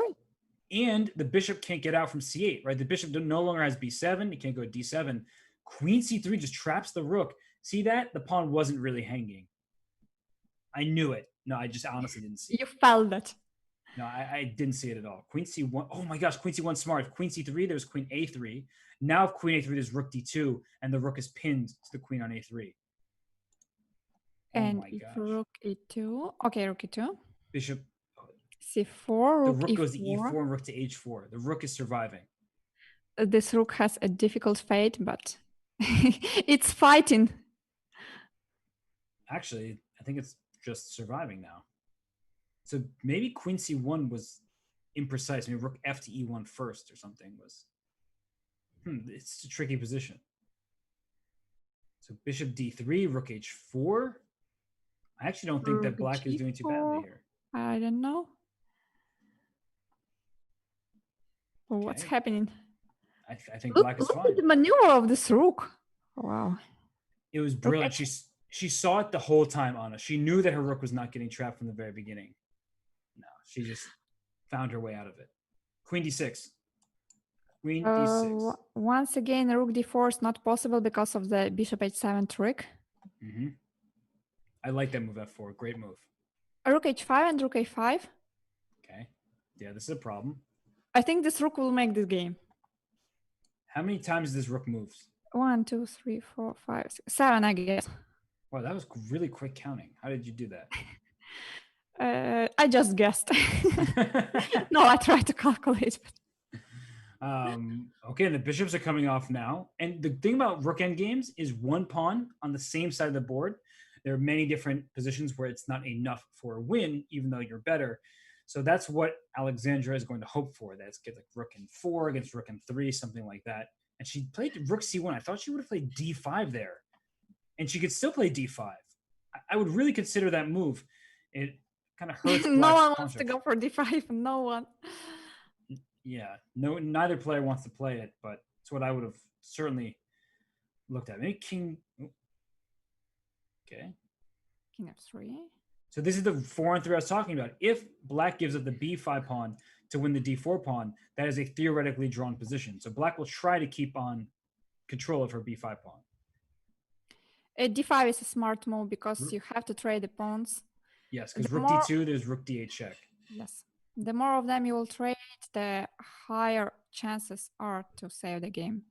Yeah, rook d8, very important. D6. D6 and then rook b8. And then we'll have this 4 versus 3 after rook b8. Mm-hmm. On one side, rook b8, rook d6, rook b4, and they will play another 5 minutes, I believe. 5, maybe 20. No, you're right. And actually, this endgame is not that easy to hold. Kasparov lost the game against Jeroen Piquet, or Piquet. I don't know how to pronounce his name properly. My apologies to the legendary Dutch grandmaster, but he won a rook and 4 versus rook and 3 against Kasparov. So if Kasparov can lose it, anyone can lose it. And okay, watch out. King f5, king g4, king f3 at some point is what Black is looking for. I think Black made huge progress with placing the pawn on h3 and cutting the king on the last. The only problem, though, is that the king on f6 can't go forward because you lose the f7 pawn. Maybe you can. You just give up the pawn and bring the king in, but she goes e5. No, after e5, this feels... I thought about g5. g5, king g6. I mean, just giving this pawn, but... Yeah, this is probably now this is probably easier a draw already. Yes. Rook b4. Yeah, rook f2 check. King e6. King f3. There's rook a2 or something, yeah. Okay. Though it's not easy to play for white. I mean, king g5, king h5. Yeah. King h5 and g5, something. So rook f2, covering the check. That's probably smart. Oh, there was rook b3 and the rook b2. Oh. But sometimes those endgames are still drawn, even though you're down, you're up a pawn. Weirdly, right? Because of the configuration, though that was a very good attempt. So, I mean, g5, g4 is mate. g5, g4, rook e4 mate. Rook e4, yes. It's checkmate. She walked into it. It was very difficult to hold it. Maybe it was a draw, theoretically speaking, but it was very difficult to play it. I mean, if the pawn wasn't on h3 and if it was not causing too many problems, then draw would be quite easy to make. But with the pawn on h3, it was a big problem. It was for many reasons. It cemented the pawn on h2. It allowed some kind of rook g1, rook g2 type of ideas in a different variation. And it also allowed the checkmating attack to happen because the king could not retreat to g2. So now we have this position for the third or fourth time. And I kind of have thought that Black is doing pretty decently throughout these lines. But then we saw Anna win that last game with White when she trapped Alexandra's queen. So we have to see something different here from Alexandra. And what will that be? But in fact, it was Anna who first deviated from the line and she played a4. I don't know why she didn't take on c6 because it looked like a good option in the previous games. But she tried to play a4, okay. So what's the point of a4? So you could take on c4 with your d2 knight and attack the queen. The bishop's protected. Bishop b4 says, I'm pinning your knight. I can castle kingside next. White castles, renewing the threat of knight d2 takes c4. That's why Alexandra took on d2. And there's so many different possibilities here, Anna. You can take on d2 right away. You can take on c4. You can bishop takes c6 check.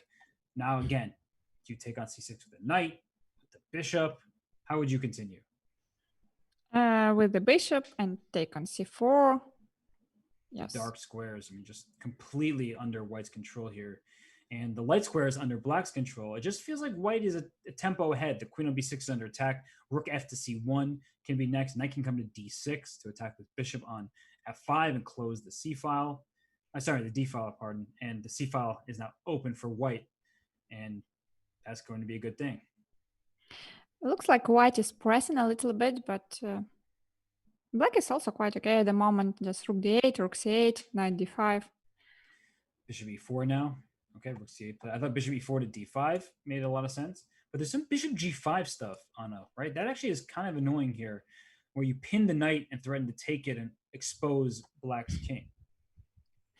I thought you would think about g4 again. I was already like thinking what to answer, what to do for g4.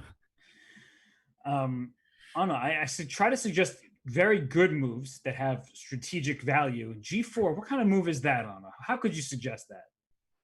I don't know. I've poisoned her mind, everybody. I'm sorry, Anna. I know you're going to be playing a game soon, and you're going to be like, "Oh, what about G4 here?" And you're like, "Wait, what am I thinking? That's a terrible move." So let's see. Queen b6 puts pressure on d4 right away, and rook c4 played. I still want to reroute this bishop. Bishop e4 to d5 makes a lot of sense to me. What do you think about that move? And knight e4 is played instead. Maybe Alexandra wants knight e4 and knight d6. Okay, but where's the knight going next? She can play f6? Now we can speak about bishop e4 again, but Alexandra preferred knight e4. Interesting. Rook c5, knight e4. Rook c1 played, playing for more. And f6 is a big question here. A bishop e4 is also a question here. So she starts with f6, then bishop e4, then knight f5. Like, it feels like black can make some progress here. White does have the a and b pawns versus just an a pawn for black, though the c6 pawn, of course, take on d3 and play bishop d3, and then there's rook c5, so you don't lose the pawn. Very important. So she plays bishop e4 and puts the bishop on d5 instead. All right, so speaking about this position, and we have opposite colored bishop, but it's not an endgame, so it's very important whose king is safer and whose king is weaker. Looking at the kings, I prefer white's king, even after f3. I do as well. And I also am looking at b5, and if c takes b5, play rook c7. Like, there's some scary threats here for white to break through. That's a good move. So Alexandra heard you. She played a6, not to allow that, but queen c3. b5's coming. b5 is coming, yes. Rook 8's a very good move, though.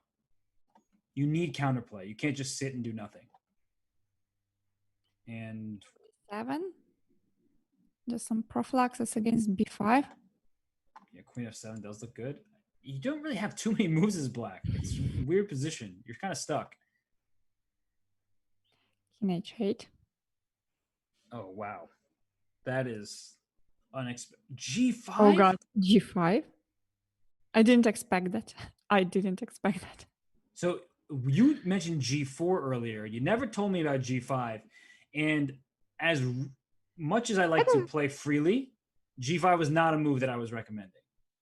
H5. What about rook c6 sacrifice? I mean, in general, it looks good. Yeah, the d4 pawn, I guess, is a potential problem, which is why she went this route. And I guess it doesn't really look that bad for black unless you can get all your pieces in the seventh rank. But now G4 is a big threat. Okay, so rook to B2 was played. And G4 doesn't work. King f2, G takes f3. Oh, rook c7. Watch out for rook a2 check. Okay, queen g6 coming with the tempo on the rook, and then queen h7, same idea. Queen come to f5. Whose king That's is a worse? bit crazy. So queen takes c2 or queen is c7 would be an immediate draw, but queen f5, you're playing for more. She has queen h1, all right. H1 or queen d3, yes. Depending on what white does, there may be some kind of rook a1, probably rook c8 check, and you get mated too quickly, so don't do that. Queen f4. What to do now? Because now the pawn on f6 is under the attack. King F. No. Queen H. What? Queen Oh, the rook's under H7. attack. Okay. She The might rook's- just try to trade queens and like be like, I need to make a draw now. It's too risky. Maybe queen f5 now? Queen F5 is a great move. Or queen D3 also, but not queen C3. And then queen F5. If she's trying to win, okay, she that was a reasonable decision. I really like that choice by Alexandra. She's down 5 seconds. Both kings are weak. Now she can never lose this position, and she can actually keep playing if she wants to. 1 minute remaining. Do you think that Alexandra wants another 3-minute game, or she prefer to just go right to the bullet? I think she doesn't know that it's the last game, or I mean, she can't calculate that the players, when they are playing the games, they don't know how much time is left.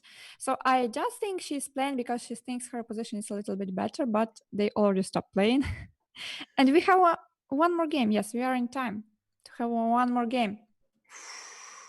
Last game of the 3+1, and we've seen Anna Ushenina. She has been winning this 3+1. She's up 6-3, if I'm not mistaken, in this time control. She was down 5.5, 3.5. She has surged into the lead, and we are back to E4, and we're back to a Petrov. Another Petrov, another game in the Petrov. Too and solid. the new line, fifth move knight c3. So how many new lines Alexandra tried today? Amazing. She's been adventurous. She's been willing to mix it up. And this position, once again, control over the E file is important. It's the only open file. Black is a little more cramped. She plays b6, so she could play bishop b7, but bishop b5 played so quickly there by Alexandra. And is that big a deal, though? Well, d5, knight to d4 trying to come, knight to c6. I like white's position. I also like what Alexandra is doing. a6 was correct. Otherwise, there was a big problem with knight d4. And bishop c6 is also a good move. If bishop c6, d takes c6, this pawn on c6 is a bit annoying because it takes too much space from black. It does. And it also clears the d5 square for the white knight to get there eventually. Knight to d4 played first, protects c6 preemptively. It allows queen f3, then maybe knight f5. Honestly, this position looks really easy to play for white, although h6 is a good starting move to try to kick the bishop. g5, no, right? No way. No way, g5. g5? Hey, we were talking about g4 and g5 last game. We might as well include in this one. g5 would be very bad, though, because you permanently give up the f5 square. I don't think g5 will be played now. But I don't know what move to play, because bishop f8 just rook takes e8. So I'll show that. Rook e8, you have to take with the queen, then bishop takes f6, and you have to take with the pawn. g5. Yes. Yes, we got g5? it. Yes. Oh my gosh.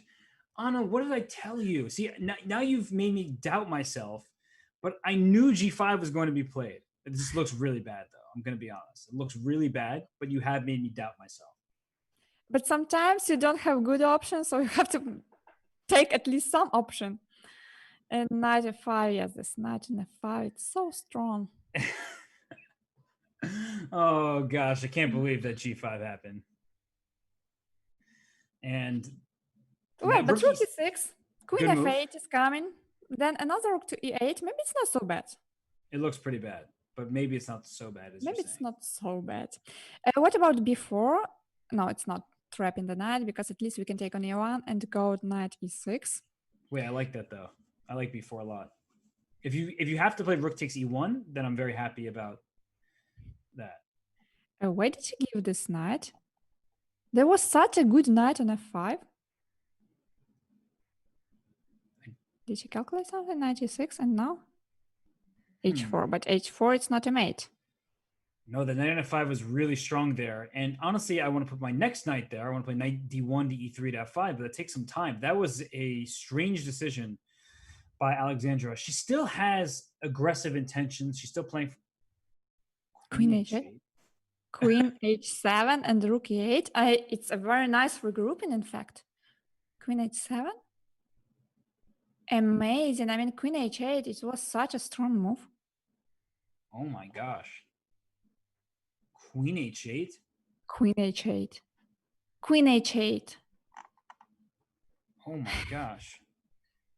I'm in shock right now by that move. But in a good sense, because it was a good move, I think. What was that?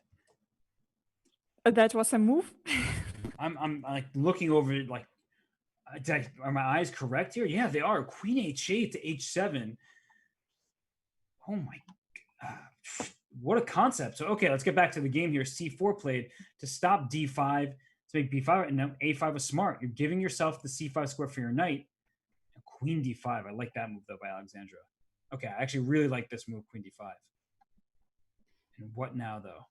Queen f6. How to make progress here? This bishop on g3, it's a bit passive. So White may think about sacrificing it on d6 some time, but not now, because they will not advance the c6 pawn after that. But if the knight wasn't on e6, you have to calculate the sacrifice, because bishop d6 may be dangerous.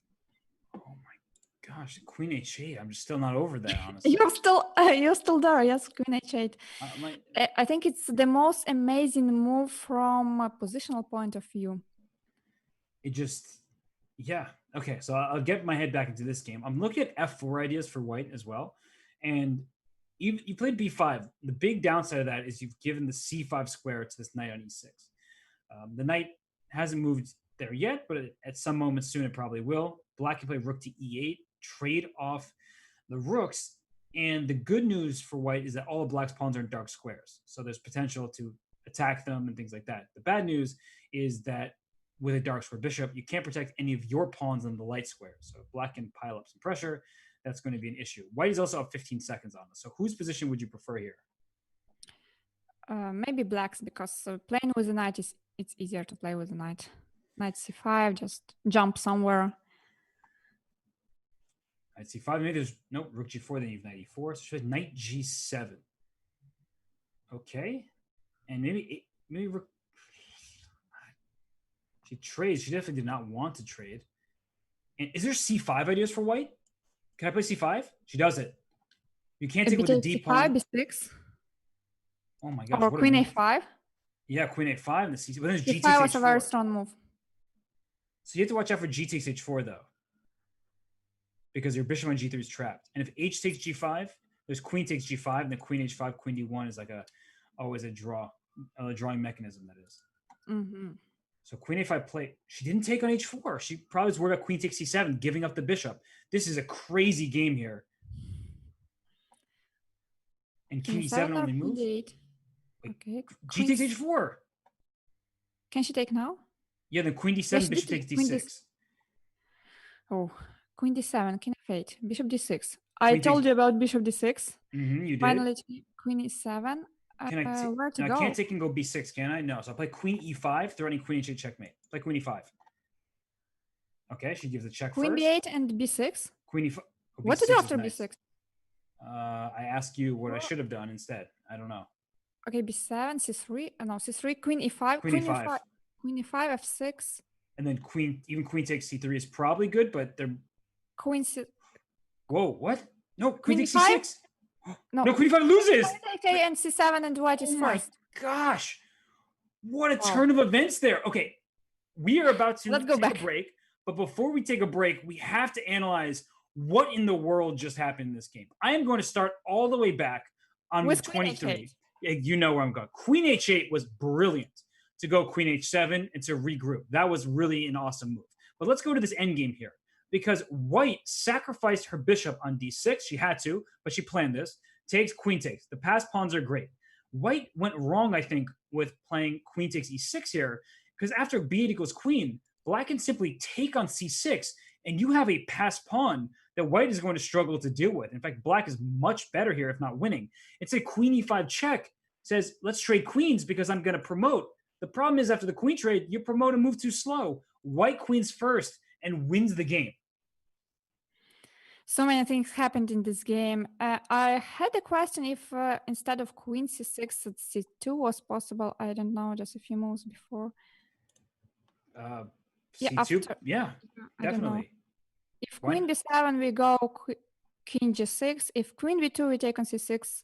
Or queen e5 check there. Oh my gosh. You got it. C2 first was winning. Well. You know what that means? It means we need to take a break. There was fireworks in that game. There was g5. There was queen h8. There was a crazy queen and pawn rush at the end. We will take our final break before we get to the bullet section of this FIDE-Chess.com Women's Speeches Championship. You will not want to miss this finish. Definitely not. See you soon.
And we just want to remind everybody about the format as we head into the bullet. We are in, you look at the second point there, 30 minutes of 1+1. And if there's a game in progress when the match clock is over with, that game still will count. It will conclude, and that'll be it. And as you see, $6,500 to the winner. Not such a bad prize fund, $3,500 to the runner-up, Anna. A big prize at stake here. Yes, I can't wait for the games to start because we are witnessing a very exciting and very intense match. The score is 9.5 to 9.5. The players I see are ready to start.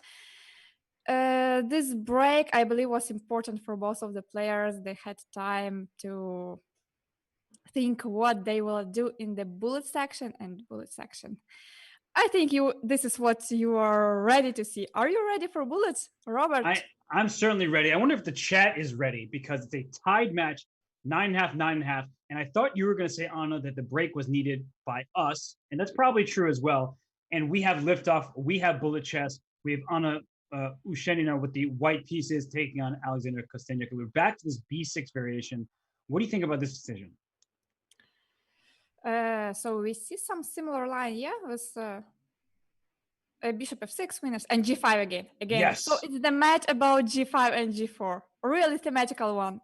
I'm glad that we were able to see this today, and it may not be the grub, but I'm still happy that it's happening. And g4 played. Black has gained important space. Queen f4, that's an obscure move. It protects the pawn on g4, but now white plays g3. White can play f3 or f4 to chase this queen, open up the position. I mean, look how much space white has here. And look how many moves the black queen is making. I mean, amazing. Not enough. The fianchetto queen here, it gives black some attacking chances. The king went to the queen side, and the queen went to the king side. There may be h5, h4, but white's knights in f3 and g2 are trying to protect that king preemptively. King b8 instead. Now a4, a5. Yes. Yes. And what does black do? f5 maybe? You have to try something aggressive. She plays f5. I think that's a good decision. You need to open up the board here. Bishop d6. Or take on f5 first. I'm not sure. But either way, bishop d6. a5. Yes, now knight a5 is not possible because of rook takes a5, b takes a5, queen b5 mate. So bishop d6 played. And now take with the c pawn. Keep the a5 closed for as long as possible. And h5, f4, h4, all these type of moves are possible here. The pawn structure is bad for black, but I love the bishop pair in a bullet game. The pawn structure is bad, but who cares? Yes, now some sacrifice on g3 in there. Maybe rook g8 first, trying rook f8. Rook f8, trying to push f4. And I'm looking at this bishop on 8 and this long diagonal. At some point, there may be some kind of knight takes d4 or something like that. Knight h4 was a good move, in my opinion, blocking the h4 move. Bishop e7. Knight g6 wins the exchange. Knight g6 wins the exchange, but nobody cares. I cared, Anna. I cared. Or bishop e7. Will this be the repetition this way? Or Anna is trying, or Anna saw that she missed knight g6 and now she wants to make it queen g5. Okay, better move than bishop e7. She saw it for sure. That's why she went back. And 17 seconds. So rook to g8. Rook g8 threatened both knight on f4 and on h4. So you had to be careful there. Rook e8 instead. Rook g8 now. You have to move. Why f8? What? I don't like that. Okay. Ooh, I like knight a5 though. The bishop on a8 finally sees the light of day. And rook f2. f5. No. Rook f2. Yes, rook f2. Rook e3. Knight. Knight g2. Bishop takes g2. Loses a piece. I was thinking the same thing. And knight f5. Bishop f4 also loses a piece. Yes. So rook f3 was giving bishop takes f4. What's the plan here? Knight to d2.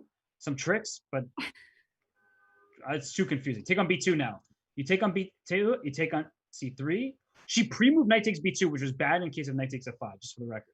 Sometimes pre-moving is not a good thing, but black is ahead on the clock. King takes e7, free piece. Oh, missed it. She missed the free piece. She's like moving too quickly. And d6? Oh my gosh. Rook c1 check. Check. I'm so nervous for both players. Check again. Rook takes e7.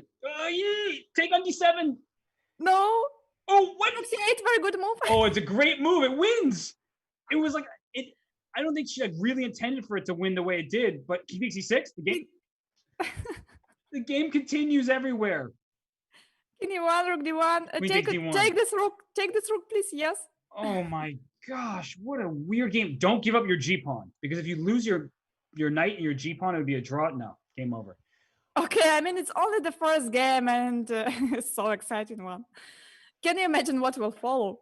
Oh my gosh, I'm like stretching my back a little bit, cracking my neck. I'm ready for this, Anna. You asked me if I was ready. I asked the chat if they were ready. I don't think anyone was quite ready for that game. Chat, are you ready? Are you ready for bullet? It's a lot of fun. We still have 25 minutes in the match. It is a one-game lead for Anna Ushenina here. And now this bishop is traded on d3. We've seen this variation several times. White can just castle kingside. Here, b6 is a little bit loose because the knight on c6 can be pinned. And you just have to be careful before playing like b6. That's why she castled first. And bishop b2. That way she can play b4. And a5 says, nope, not so fast. You're not playing b4. So Anna, out of the opening, whose position do you like here? C takes b6, c takes b6, rook c1. Looks like more pleasant for white because white can go later on with knight b5. Maybe now. Knight yes, b5, I like that. bishop. Or rook e1, knight e5. Yeah, now. You're choosing between which four knight h4, knight f5. So a lot of fives. We heard b5, e5, and now f5. Don't play g5. We've talked about this many times today. g5 is way too risky. It doesn't make sense here. And queen d7. Maybe you can queen f5 in some lines to trade off queens. Knight f5 was better. Watch out for bishop h6 or knight h6, queen g3 type ideas. And queen f3. Knight takes h6 is a threat. The knight on f6 is now hanging. So maybe h5 and g6. h5 was bishop g5 though. Knight h7. And then g6. Oh, you know your teammate there. So she plays h5 and maybe knight h7. Maybe knight h7. Ooh, knight e4. Take that thing. Take. Rook takes. E4. This is pretty dangerous. Knight h6. Oh, knight h6 was so strong here. And just securing the dark squares. Oh, queen f6. She gave this. Queen f6? Knight f5.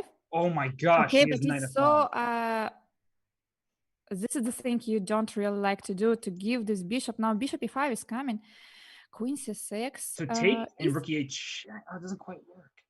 Is there any mate? Not yet, but she has the dark squares permanently under. Oh, I like this. She put a pawn on b6, cemented it on a dark square, which means that she can play bishop b8, bishop a7, and go right after this pawn. She has pretty decent. Ooh, knight b7 to d5 is smart. Rook b5 now. All right, she brings her bishop back first. Rook b5. Okay. Should not be winning. Rook c2 or rook c4? Should just be a draw with proper play now. Wow. And knights prefer to have pawns on the same side of the board. I was looking at b6 pawn, thinking there could be an issue there. That's why those pawns traded off. Now the knight is very happy here. They are repeating the moves. Okay. And at some point, Anna, the players need to think about how much time to waste. I know they were making a repetition, and that was the right thing to do, but I look at the match clock just under 23 minutes, and Anna Ushenina has a 1-point lead. There may be a moment in the next bunch of games where she wants to waste a little more time. True. And the same line. Oh, I've seen it a couple of times. D takes c4. So what will Anna play now? Take on c6, a4 or queen a4. She has tried 3 different options and she opted for bishop takes c6 now and knight c4. I like it the most. I mean, I like it, but the reason I don't like it so much is because I'm sort of tired of it, really. That's the main reason. Yeah, it's a slight advantage for white. The pawn on c6, the pawn a7 are split, so I think it's actually a good opening. Queen b5 is a nice move. If you take on b5, only trade queens when it favors you. And now if you trade queens, it makes the pawn structure a little bit safer on the queen side. And this knight's coming to d5. I think that black's okay here. But the rook is coming to c5, f3, and g4. Don't forget. G4 or g5, very important moves in every game. Now you're speaking my language, but g4, I just move bishop back to g6. I'll play f6 now. She plays h5 first, H5. okay. Just not to allow g4. f6, please. There it is. Knight c6. And rook e8. I thought rook f7 was better, but okay. And actually, knight f4 was a good move for black, going to d3. She's playing on the queen side here. Rook c5 played, and just looks pleasant for white now. Just rook c1. Yes. A4. No, don't trade it. A4, and now how to defend the pawn on a5? Well, I didn't know how to. She went knight e4 instead. So how to create some counterplay, because the knight on c6 is blocking the rooks. The rook can't go to b8 because of this knight on c6. So what to do? Rook a6, or no? She decided to trade knight e7. Okay, if the knight takes an a5, oh, the knight took an e7. Wasn't expecting that. H5 was saying. Totally forgot about that pawn. It's been irrelevant. It hasn't been doing anything, but it was just stolen. And Rook now c4 and rook a4. But e5, great move by Alexandra. E5 was a great move. Yes, just trade the pawns. Rook d3, rook a3.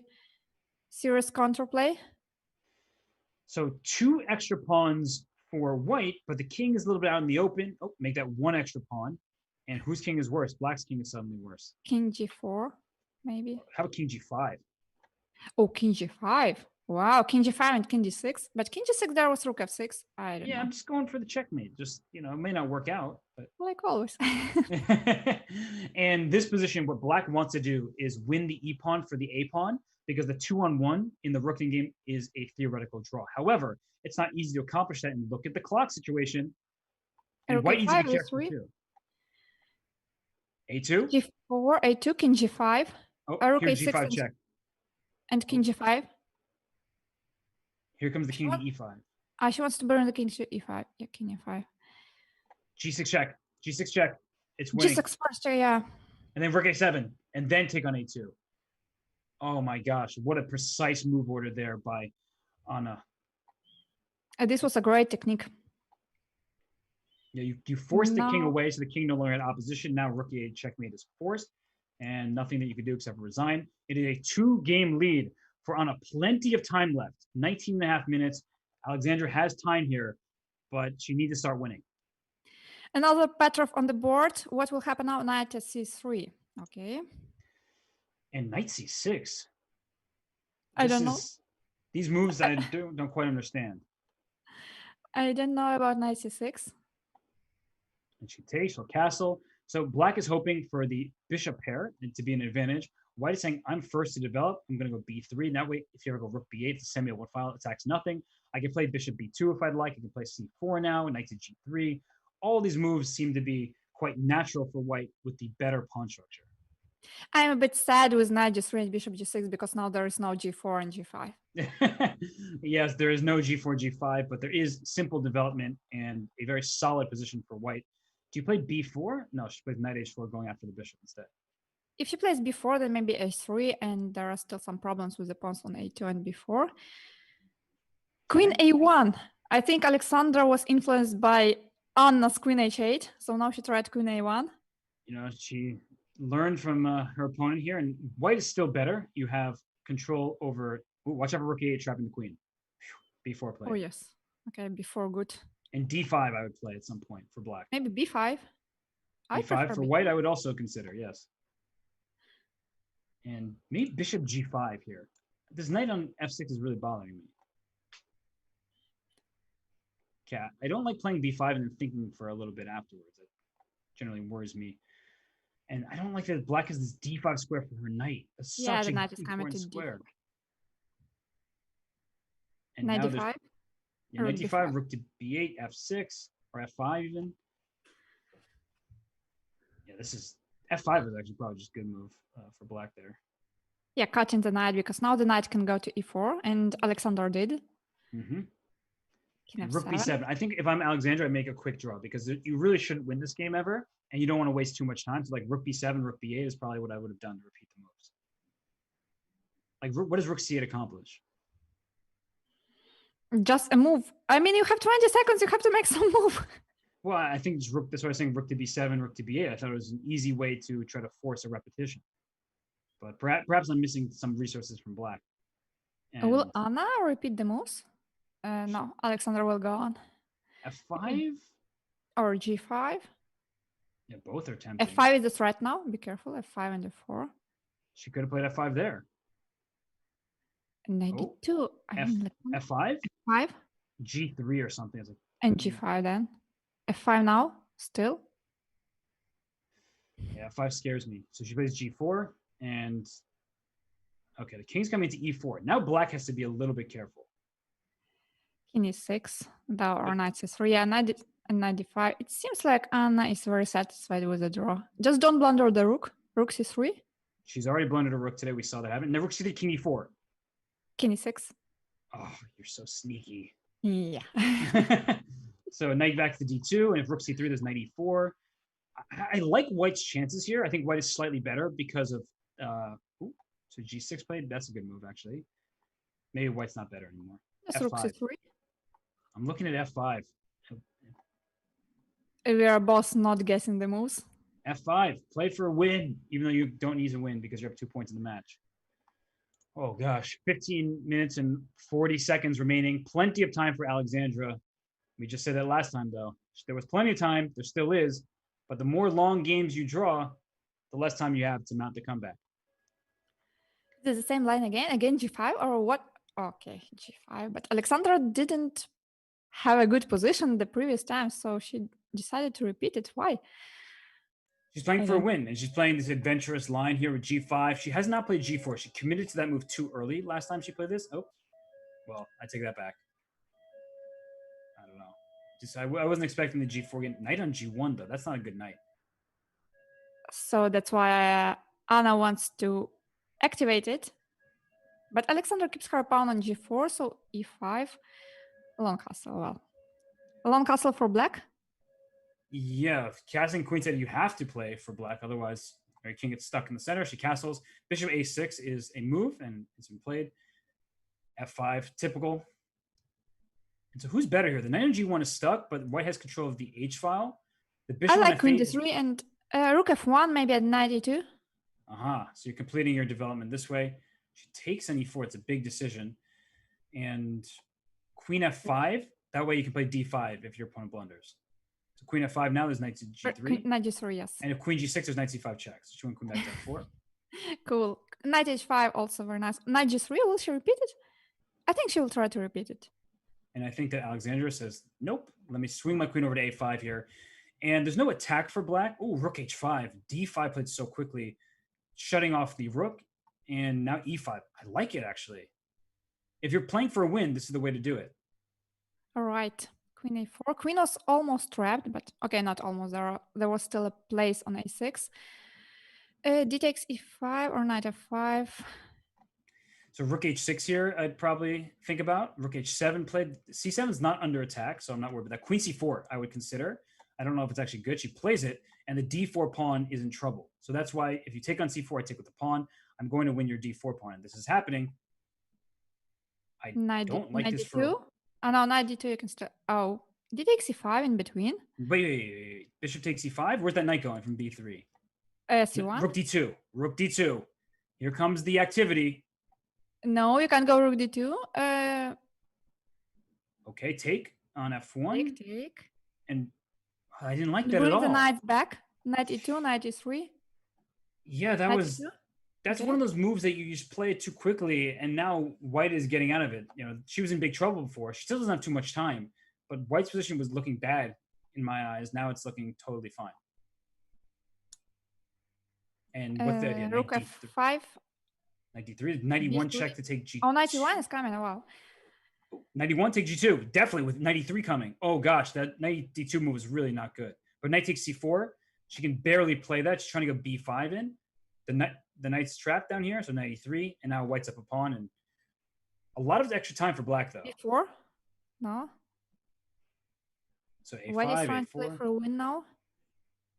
Yeah, who's a3? playing for the win? No, don't allow this a3. Okay. Rook a8 coming. Knight to f5. Mm-hmm. King e4. Yeah, bishop h8 probably. Sad move, but... Oh, it's too far. Rook... Oh, bishop takes c3. Uh-oh. That's an important pawn. Here comes bishop d2. Was a winning of the other pawn. She's instead pushing her b pawn down. Rook a8 coming. Rook a8 now. And knight d5.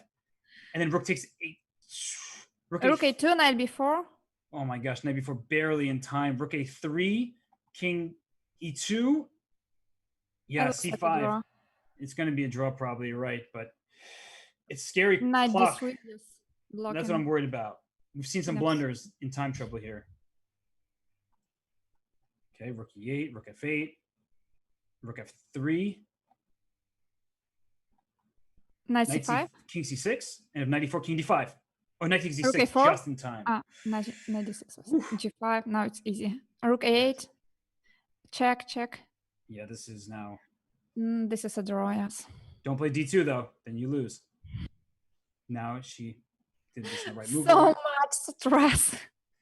And we still have 11 minutes, but Alexandra's running out of time. And if you're Anna, right, do you play this on for the next 12 seconds? Like throw a couple checks in, move your king. She's trying.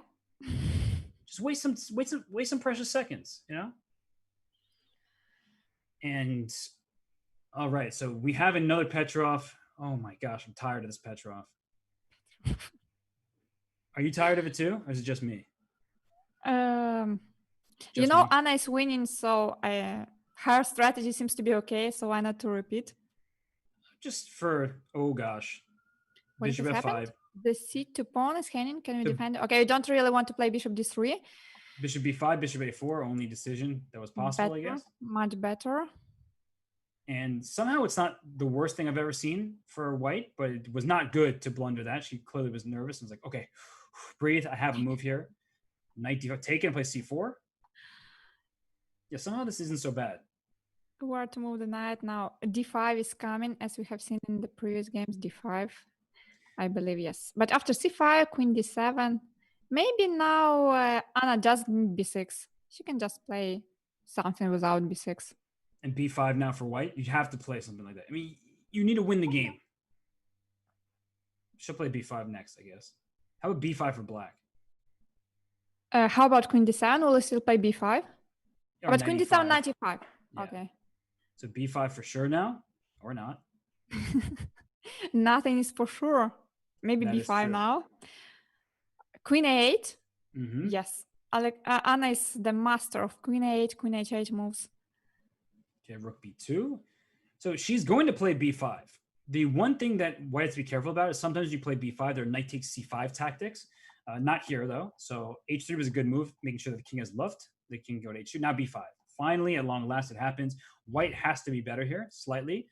And do you want to play b6 on the next move, or do you want to take on c6? I'm going to leave it. Oh, she took it. I was going to leave it for at least the time being. Play knight to d2. Eventually try to go after this pawn on c6. Maybe knight e1 to d3, but that doesn't look so good either. So rook b1, queen... Bishop f4 now. Yeah, bishop f4 to go bishop e5 even. That looks pretty good. I just feel like black's weakness on c6 is very obvious, and white's potential weakness on, say, like d4 square isn't so easy to spot. So. I really like bishop d8 and bishop c7. This maneuver and covering the b6 square, so the rook will never come there, not attacking the c6 pawn, rook b7. How is white ever going to win this game? Just take on b1. Trade the rooks. And then h5. I like h5. I like h5 and then g6. How place can white all the pawns on the light squares. Yeah, and how can white do a single thing? Oh, don't take on c6. What a trap! I mean, queen c8, what a sneaky move. Oh, God. Yeah, that's too sneaky, h5. Don't play queen c8 now, because then I take on c6. But play h5 with white now. Just fix this pawn structure. How about queen a5, queen b6? Here it comes. Wait, this is actually getting dangerous. Bishop f4 to c7 is a threat in some universe. Maybe not this universe. Queen e4. Yeah, and so much time is being wasted. Just try to make a repetition. If you're Alexandra, I mean, you just need to start winning games, obviously, but this game is not winning. She makes a draw. That's very smart.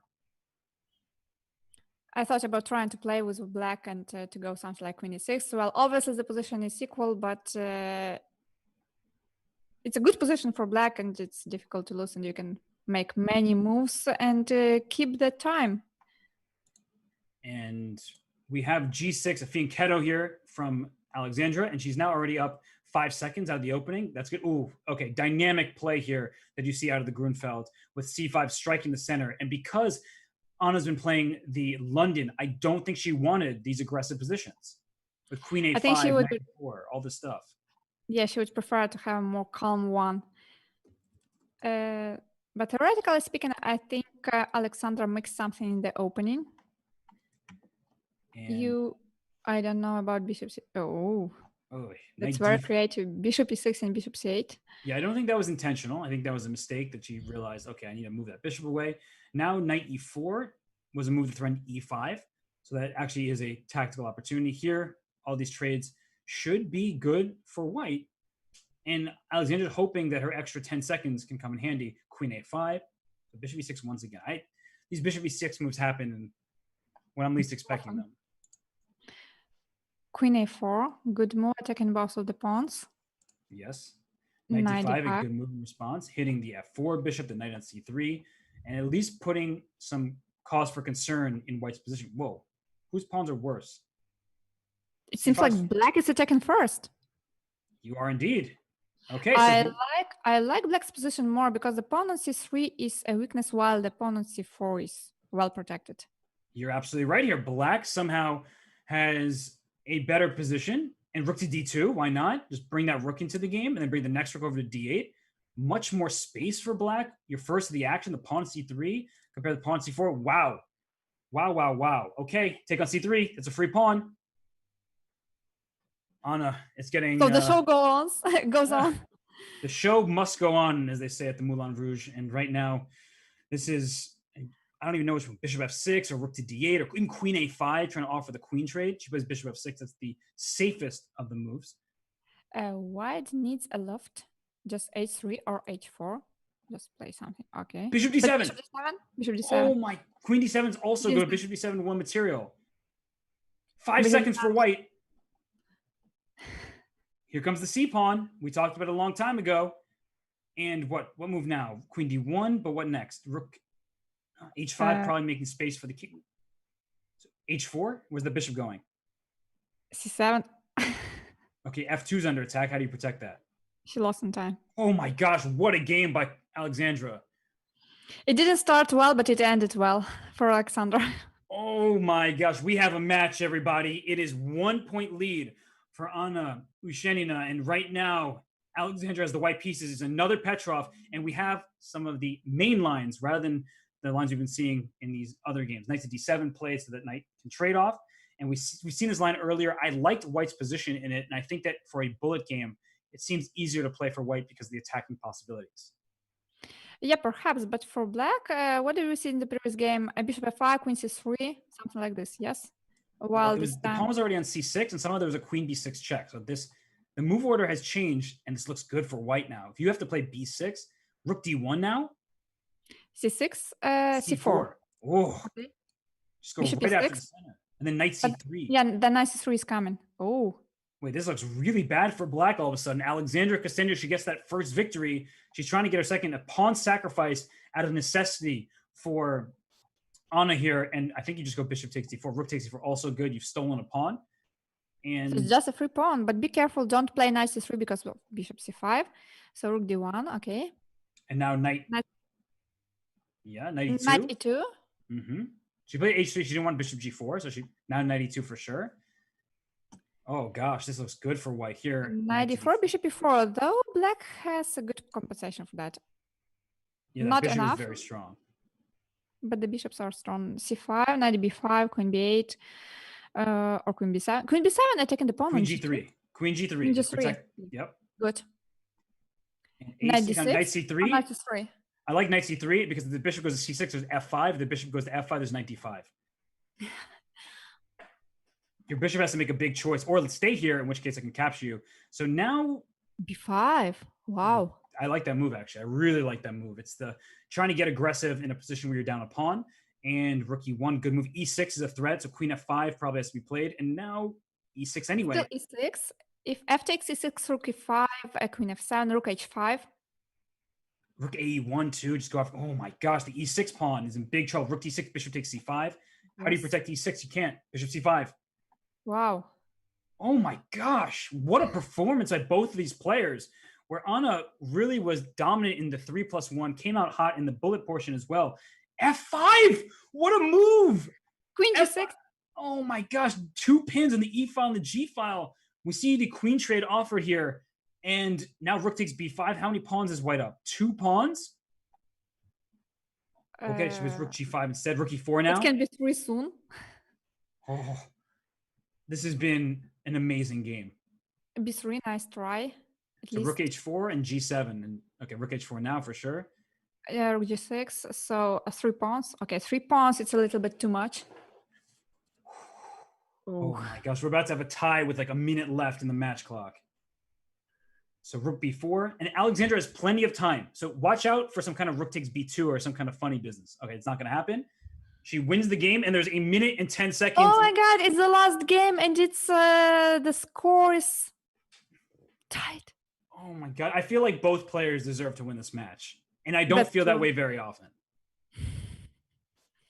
Okay. This is a really tough fight, and kudos to both of the players. I mean, they are really playing some amazing chess. It's really nice to watch it.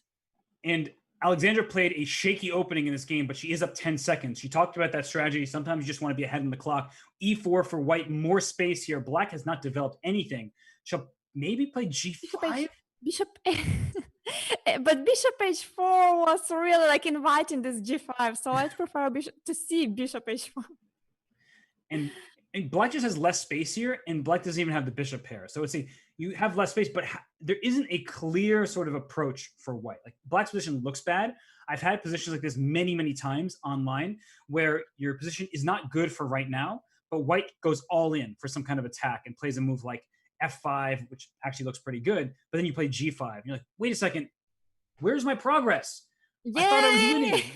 g5 was played in this game too. Bishop g7, and actually black's position looks worse than it is, I would say. c5.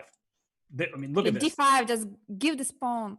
D5, give the b2 pawn? Oh! e5? Wait, d5 now. So she gave the pawn to play d5, and now knight f6 maybe? Okay. Knight e4, we trade. Black blockades. Queen d6. You know what's the biggest difference? It's because we know that it's the last game, while the girls, they don't know about that. They just keep on playing. They should have set a timer for themselves. I mean, I think this game's going to be a draw, and we're going to get to... So... Whoa. Do you play b4 for white at some point? b4. Play b4. I mean, just break open the position. I thought b4 was like a really good-looking move. And the threat is b4 at some point, but your queen was on f2, hitting everything on the diagonal. All right. The position's so closed. Oh, my gosh. So... will black try to play something like bishop g5 and then e6 at some moment, or no? She's going right after this f5 pawn, but now it's defended. H3, G3. G3. How do you make progress here for either side? Okay, there is a possibility like to play king b8, queen c7, queen c8, but then d6 will come, and it's not a good idea. All right, so rook b1 makes me think that b4 is somehow a threat, but it's not. At least not that I see. So they're just going to move back and forth. I think this game, it has drawish tendencies to it. And Anna, you know what that means? It means free chess on International Chess Day. Extra time. It means we will have another 2 games, right? Or is the format different in the Superfinal? It's a best of 4 bullet match. Okay, the game is still going on here. Wait, f5 fell. f5 did fall here. And rook takes f5. Queen d5 is coming. Oh my gosh. E takes d6, queen to d5. Oh God. And then what do you play here as black? You don't have that much time. Queen e6. Queen c6 and lots of checks. King d7, king d8, king e7 coming. Okay, the king's running away. b5? Was it a mouse slip? Yeah, why didn't she take the pawn? That was a weird place to put the queen. She takes it. Now rook takes b3. And oh no, this is looking like it's going badly for white. You're down material. The king is not safe on e7. f5 though. Bishop c6. f4? What? G takes f4? G takes f4. G3? No, g3, just take it. Oh my gosh, what's happening here? Take on e5. H2 maybe? And then rook g1 check if you move the bishop? Rook g1? What's happening? Somebody help me out. The queen is coming to g4, but is there a mate? There's no mate. There's bishop g2. There is bishop g2. Bishop g2. Oh my gosh, what's happening? Queen h2 and then take on f4 with check? Or this? I don't know. We might just see a repetition. What in the world have we seen here? Bishop f1? What is rook h2? She meant rook h1. She blundered. Oh my gosh. She meant rook h1 check. And even that didn't work because the queen would have taken. But it looks like all is said and done. What a crazy game and what a crazy match. Wow. I mean, I can't believe it. Gosh, Anna Ushenina wins the match. This game, I don't believe will count. It doesn't. And with that is 14.5, 13.5. Anna. Oh my God. I mean, thank you so much, girls, for such a match. You both deserve to win it. That's true. I can't believe it. Yeah, look at the players. They can't believe it's over. I can't believe anything that just happened. We were talking about how they were repeating moves. It might be a draw. Then Black went for a win, but then White had his d6 check and the queen came in. That was one of the most exciting finishes you could ask for. And I believe that we are going to go on a break now because we will bring on your teammate, your friend, your compatriot, Anna Ushenina, for an interview. So everybody, you will want to hear from the winner when we return. What a match this was. Yeah.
And we are joined by the women's speed chess champion, Anna Ushenina. Huge congratulations on what was an absolutely thrilling match. Yeah, thank you very much. I'm very happy about. Were you, your username is Anki 007. Were you more the goddess of mischief, of knowledge, or were you more like Bond? How did you do what you did today? No, I don't know. I just play and I just don't want to lose a lot. I try to have points. Okay, I mean, and I just try not to lose a piece in one move, because maybe after some time I got tired and. So I just say myself that okay, just try not to lose piece in one move, and it will be the best. Okay, Anna, congrats for becoming the overall winner of Women's Speed Chess Champion. You performed extremely well in this tournament, and it was an absolutely amazing and crazy match at the same time, which we have just witnessed. So, how did you prepare for the match? Okay, I just think what to play, and I wanted to play more solid because Alexandra is very, very good player, and I know she likes to attack and some position where possible to calculate and with attacking chances. So I just tried to avoid that and just to play more solid. And we asked Alexandra this yesterday if she thought it would be an advantage to be having just played the fourth Grand Prix leg or having the rest and the preparation time. Did you feel like you were rusty at all? Because at the beginning in the 5 minute portion, that's when Alexandra went out to a lead. Oh, well, I just try to play something different and to check how is that. But Alexander was good prepared there, and I just back to solid lines. But how was it in terms of preparation? Did you try to prepare for both of possible opponents, like for Alexandra and for Valentina, or were you waiting for yesterday's match to finish and to know whom exactly you will play, and then prepare exactly for the opponent you would have to play to face today? No, of course, I didn't prepare especially for Valentina or Alexandra. Well, I know because it's was very good players, and in Blitz they could also play something different and new. So I didn't spend so much time, but I just was happy that I qualified because after my last leg, I didn't think I have chances to qualify. I mean, I didn't think I have a lot of chances, so I just was happy that I will play in final. And I took maybe a bit rest, but I don't know. Maybe I should prepare more. I don't know. Well, you did just earn yourself a pretty big prize today. So, do you have any special plans with your earnings, or you haven't even thought about that yet? No, of course I didn't think. I need to realize that, and after we will see. Okay, anyway, this match is over. You're the winner, so now you have time to celebrate with your friends, with your family. I hope you'll have a nice evening. Yeah, thank you very much. Thank you, Anna, so much. Thank you.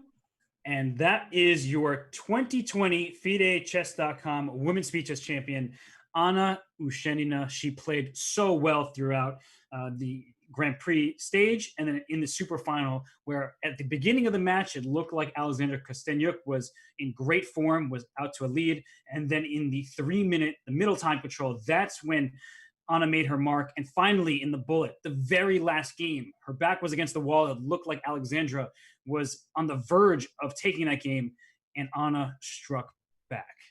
Yeah, this G6 was like a blast. But I mean, not only this game, we have seen so many crazy, intense, and interesting games today that for me, it was a real pleasure to follow this match. It really was a thriller. I feel like I just was a part of one of the most exciting movies that you could ask for.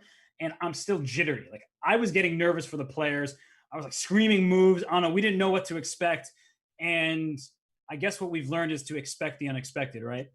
Yeah, true, because some things we actually expected, but sometimes we were not guessing the moves, while the moves made by the players were very cool.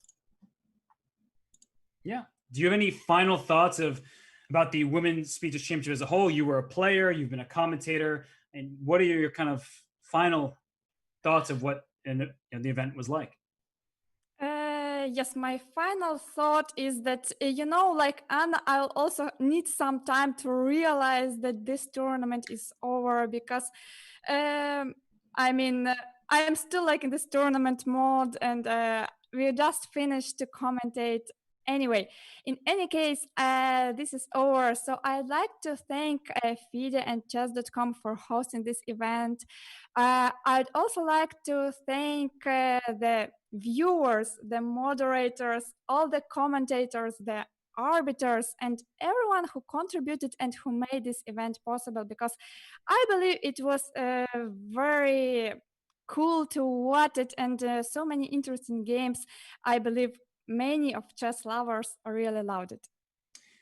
Certainly. And well, it's been a very fun month. I have had the call from the very beginning. It's been an absolute pleasure to be joined by you, Anna, for the last 2 days, especially this amazing final that we had here. And I do want to thank everybody who's played a part in this event, whether it's FIDE or chess.com, whether it's our viewers, the fans, the critics, our moderators, and everyone across the board, the staff members at chess.com who behind the scenes were working so hard. And most of all, I want to thank the players who made this such a spectacle. They performed their absolute best. There was time trouble. There was wonderful sacrifices. There were big blunders, but everything made it an entertaining show. And I just want to tip my proverbial cap to the players, thank them so much for competing and for making the last month of my life something special. So on that note, I think it's time to draw the Women's Speeches Championship to a close. I want to wish everybody a wonderful International Chess Day.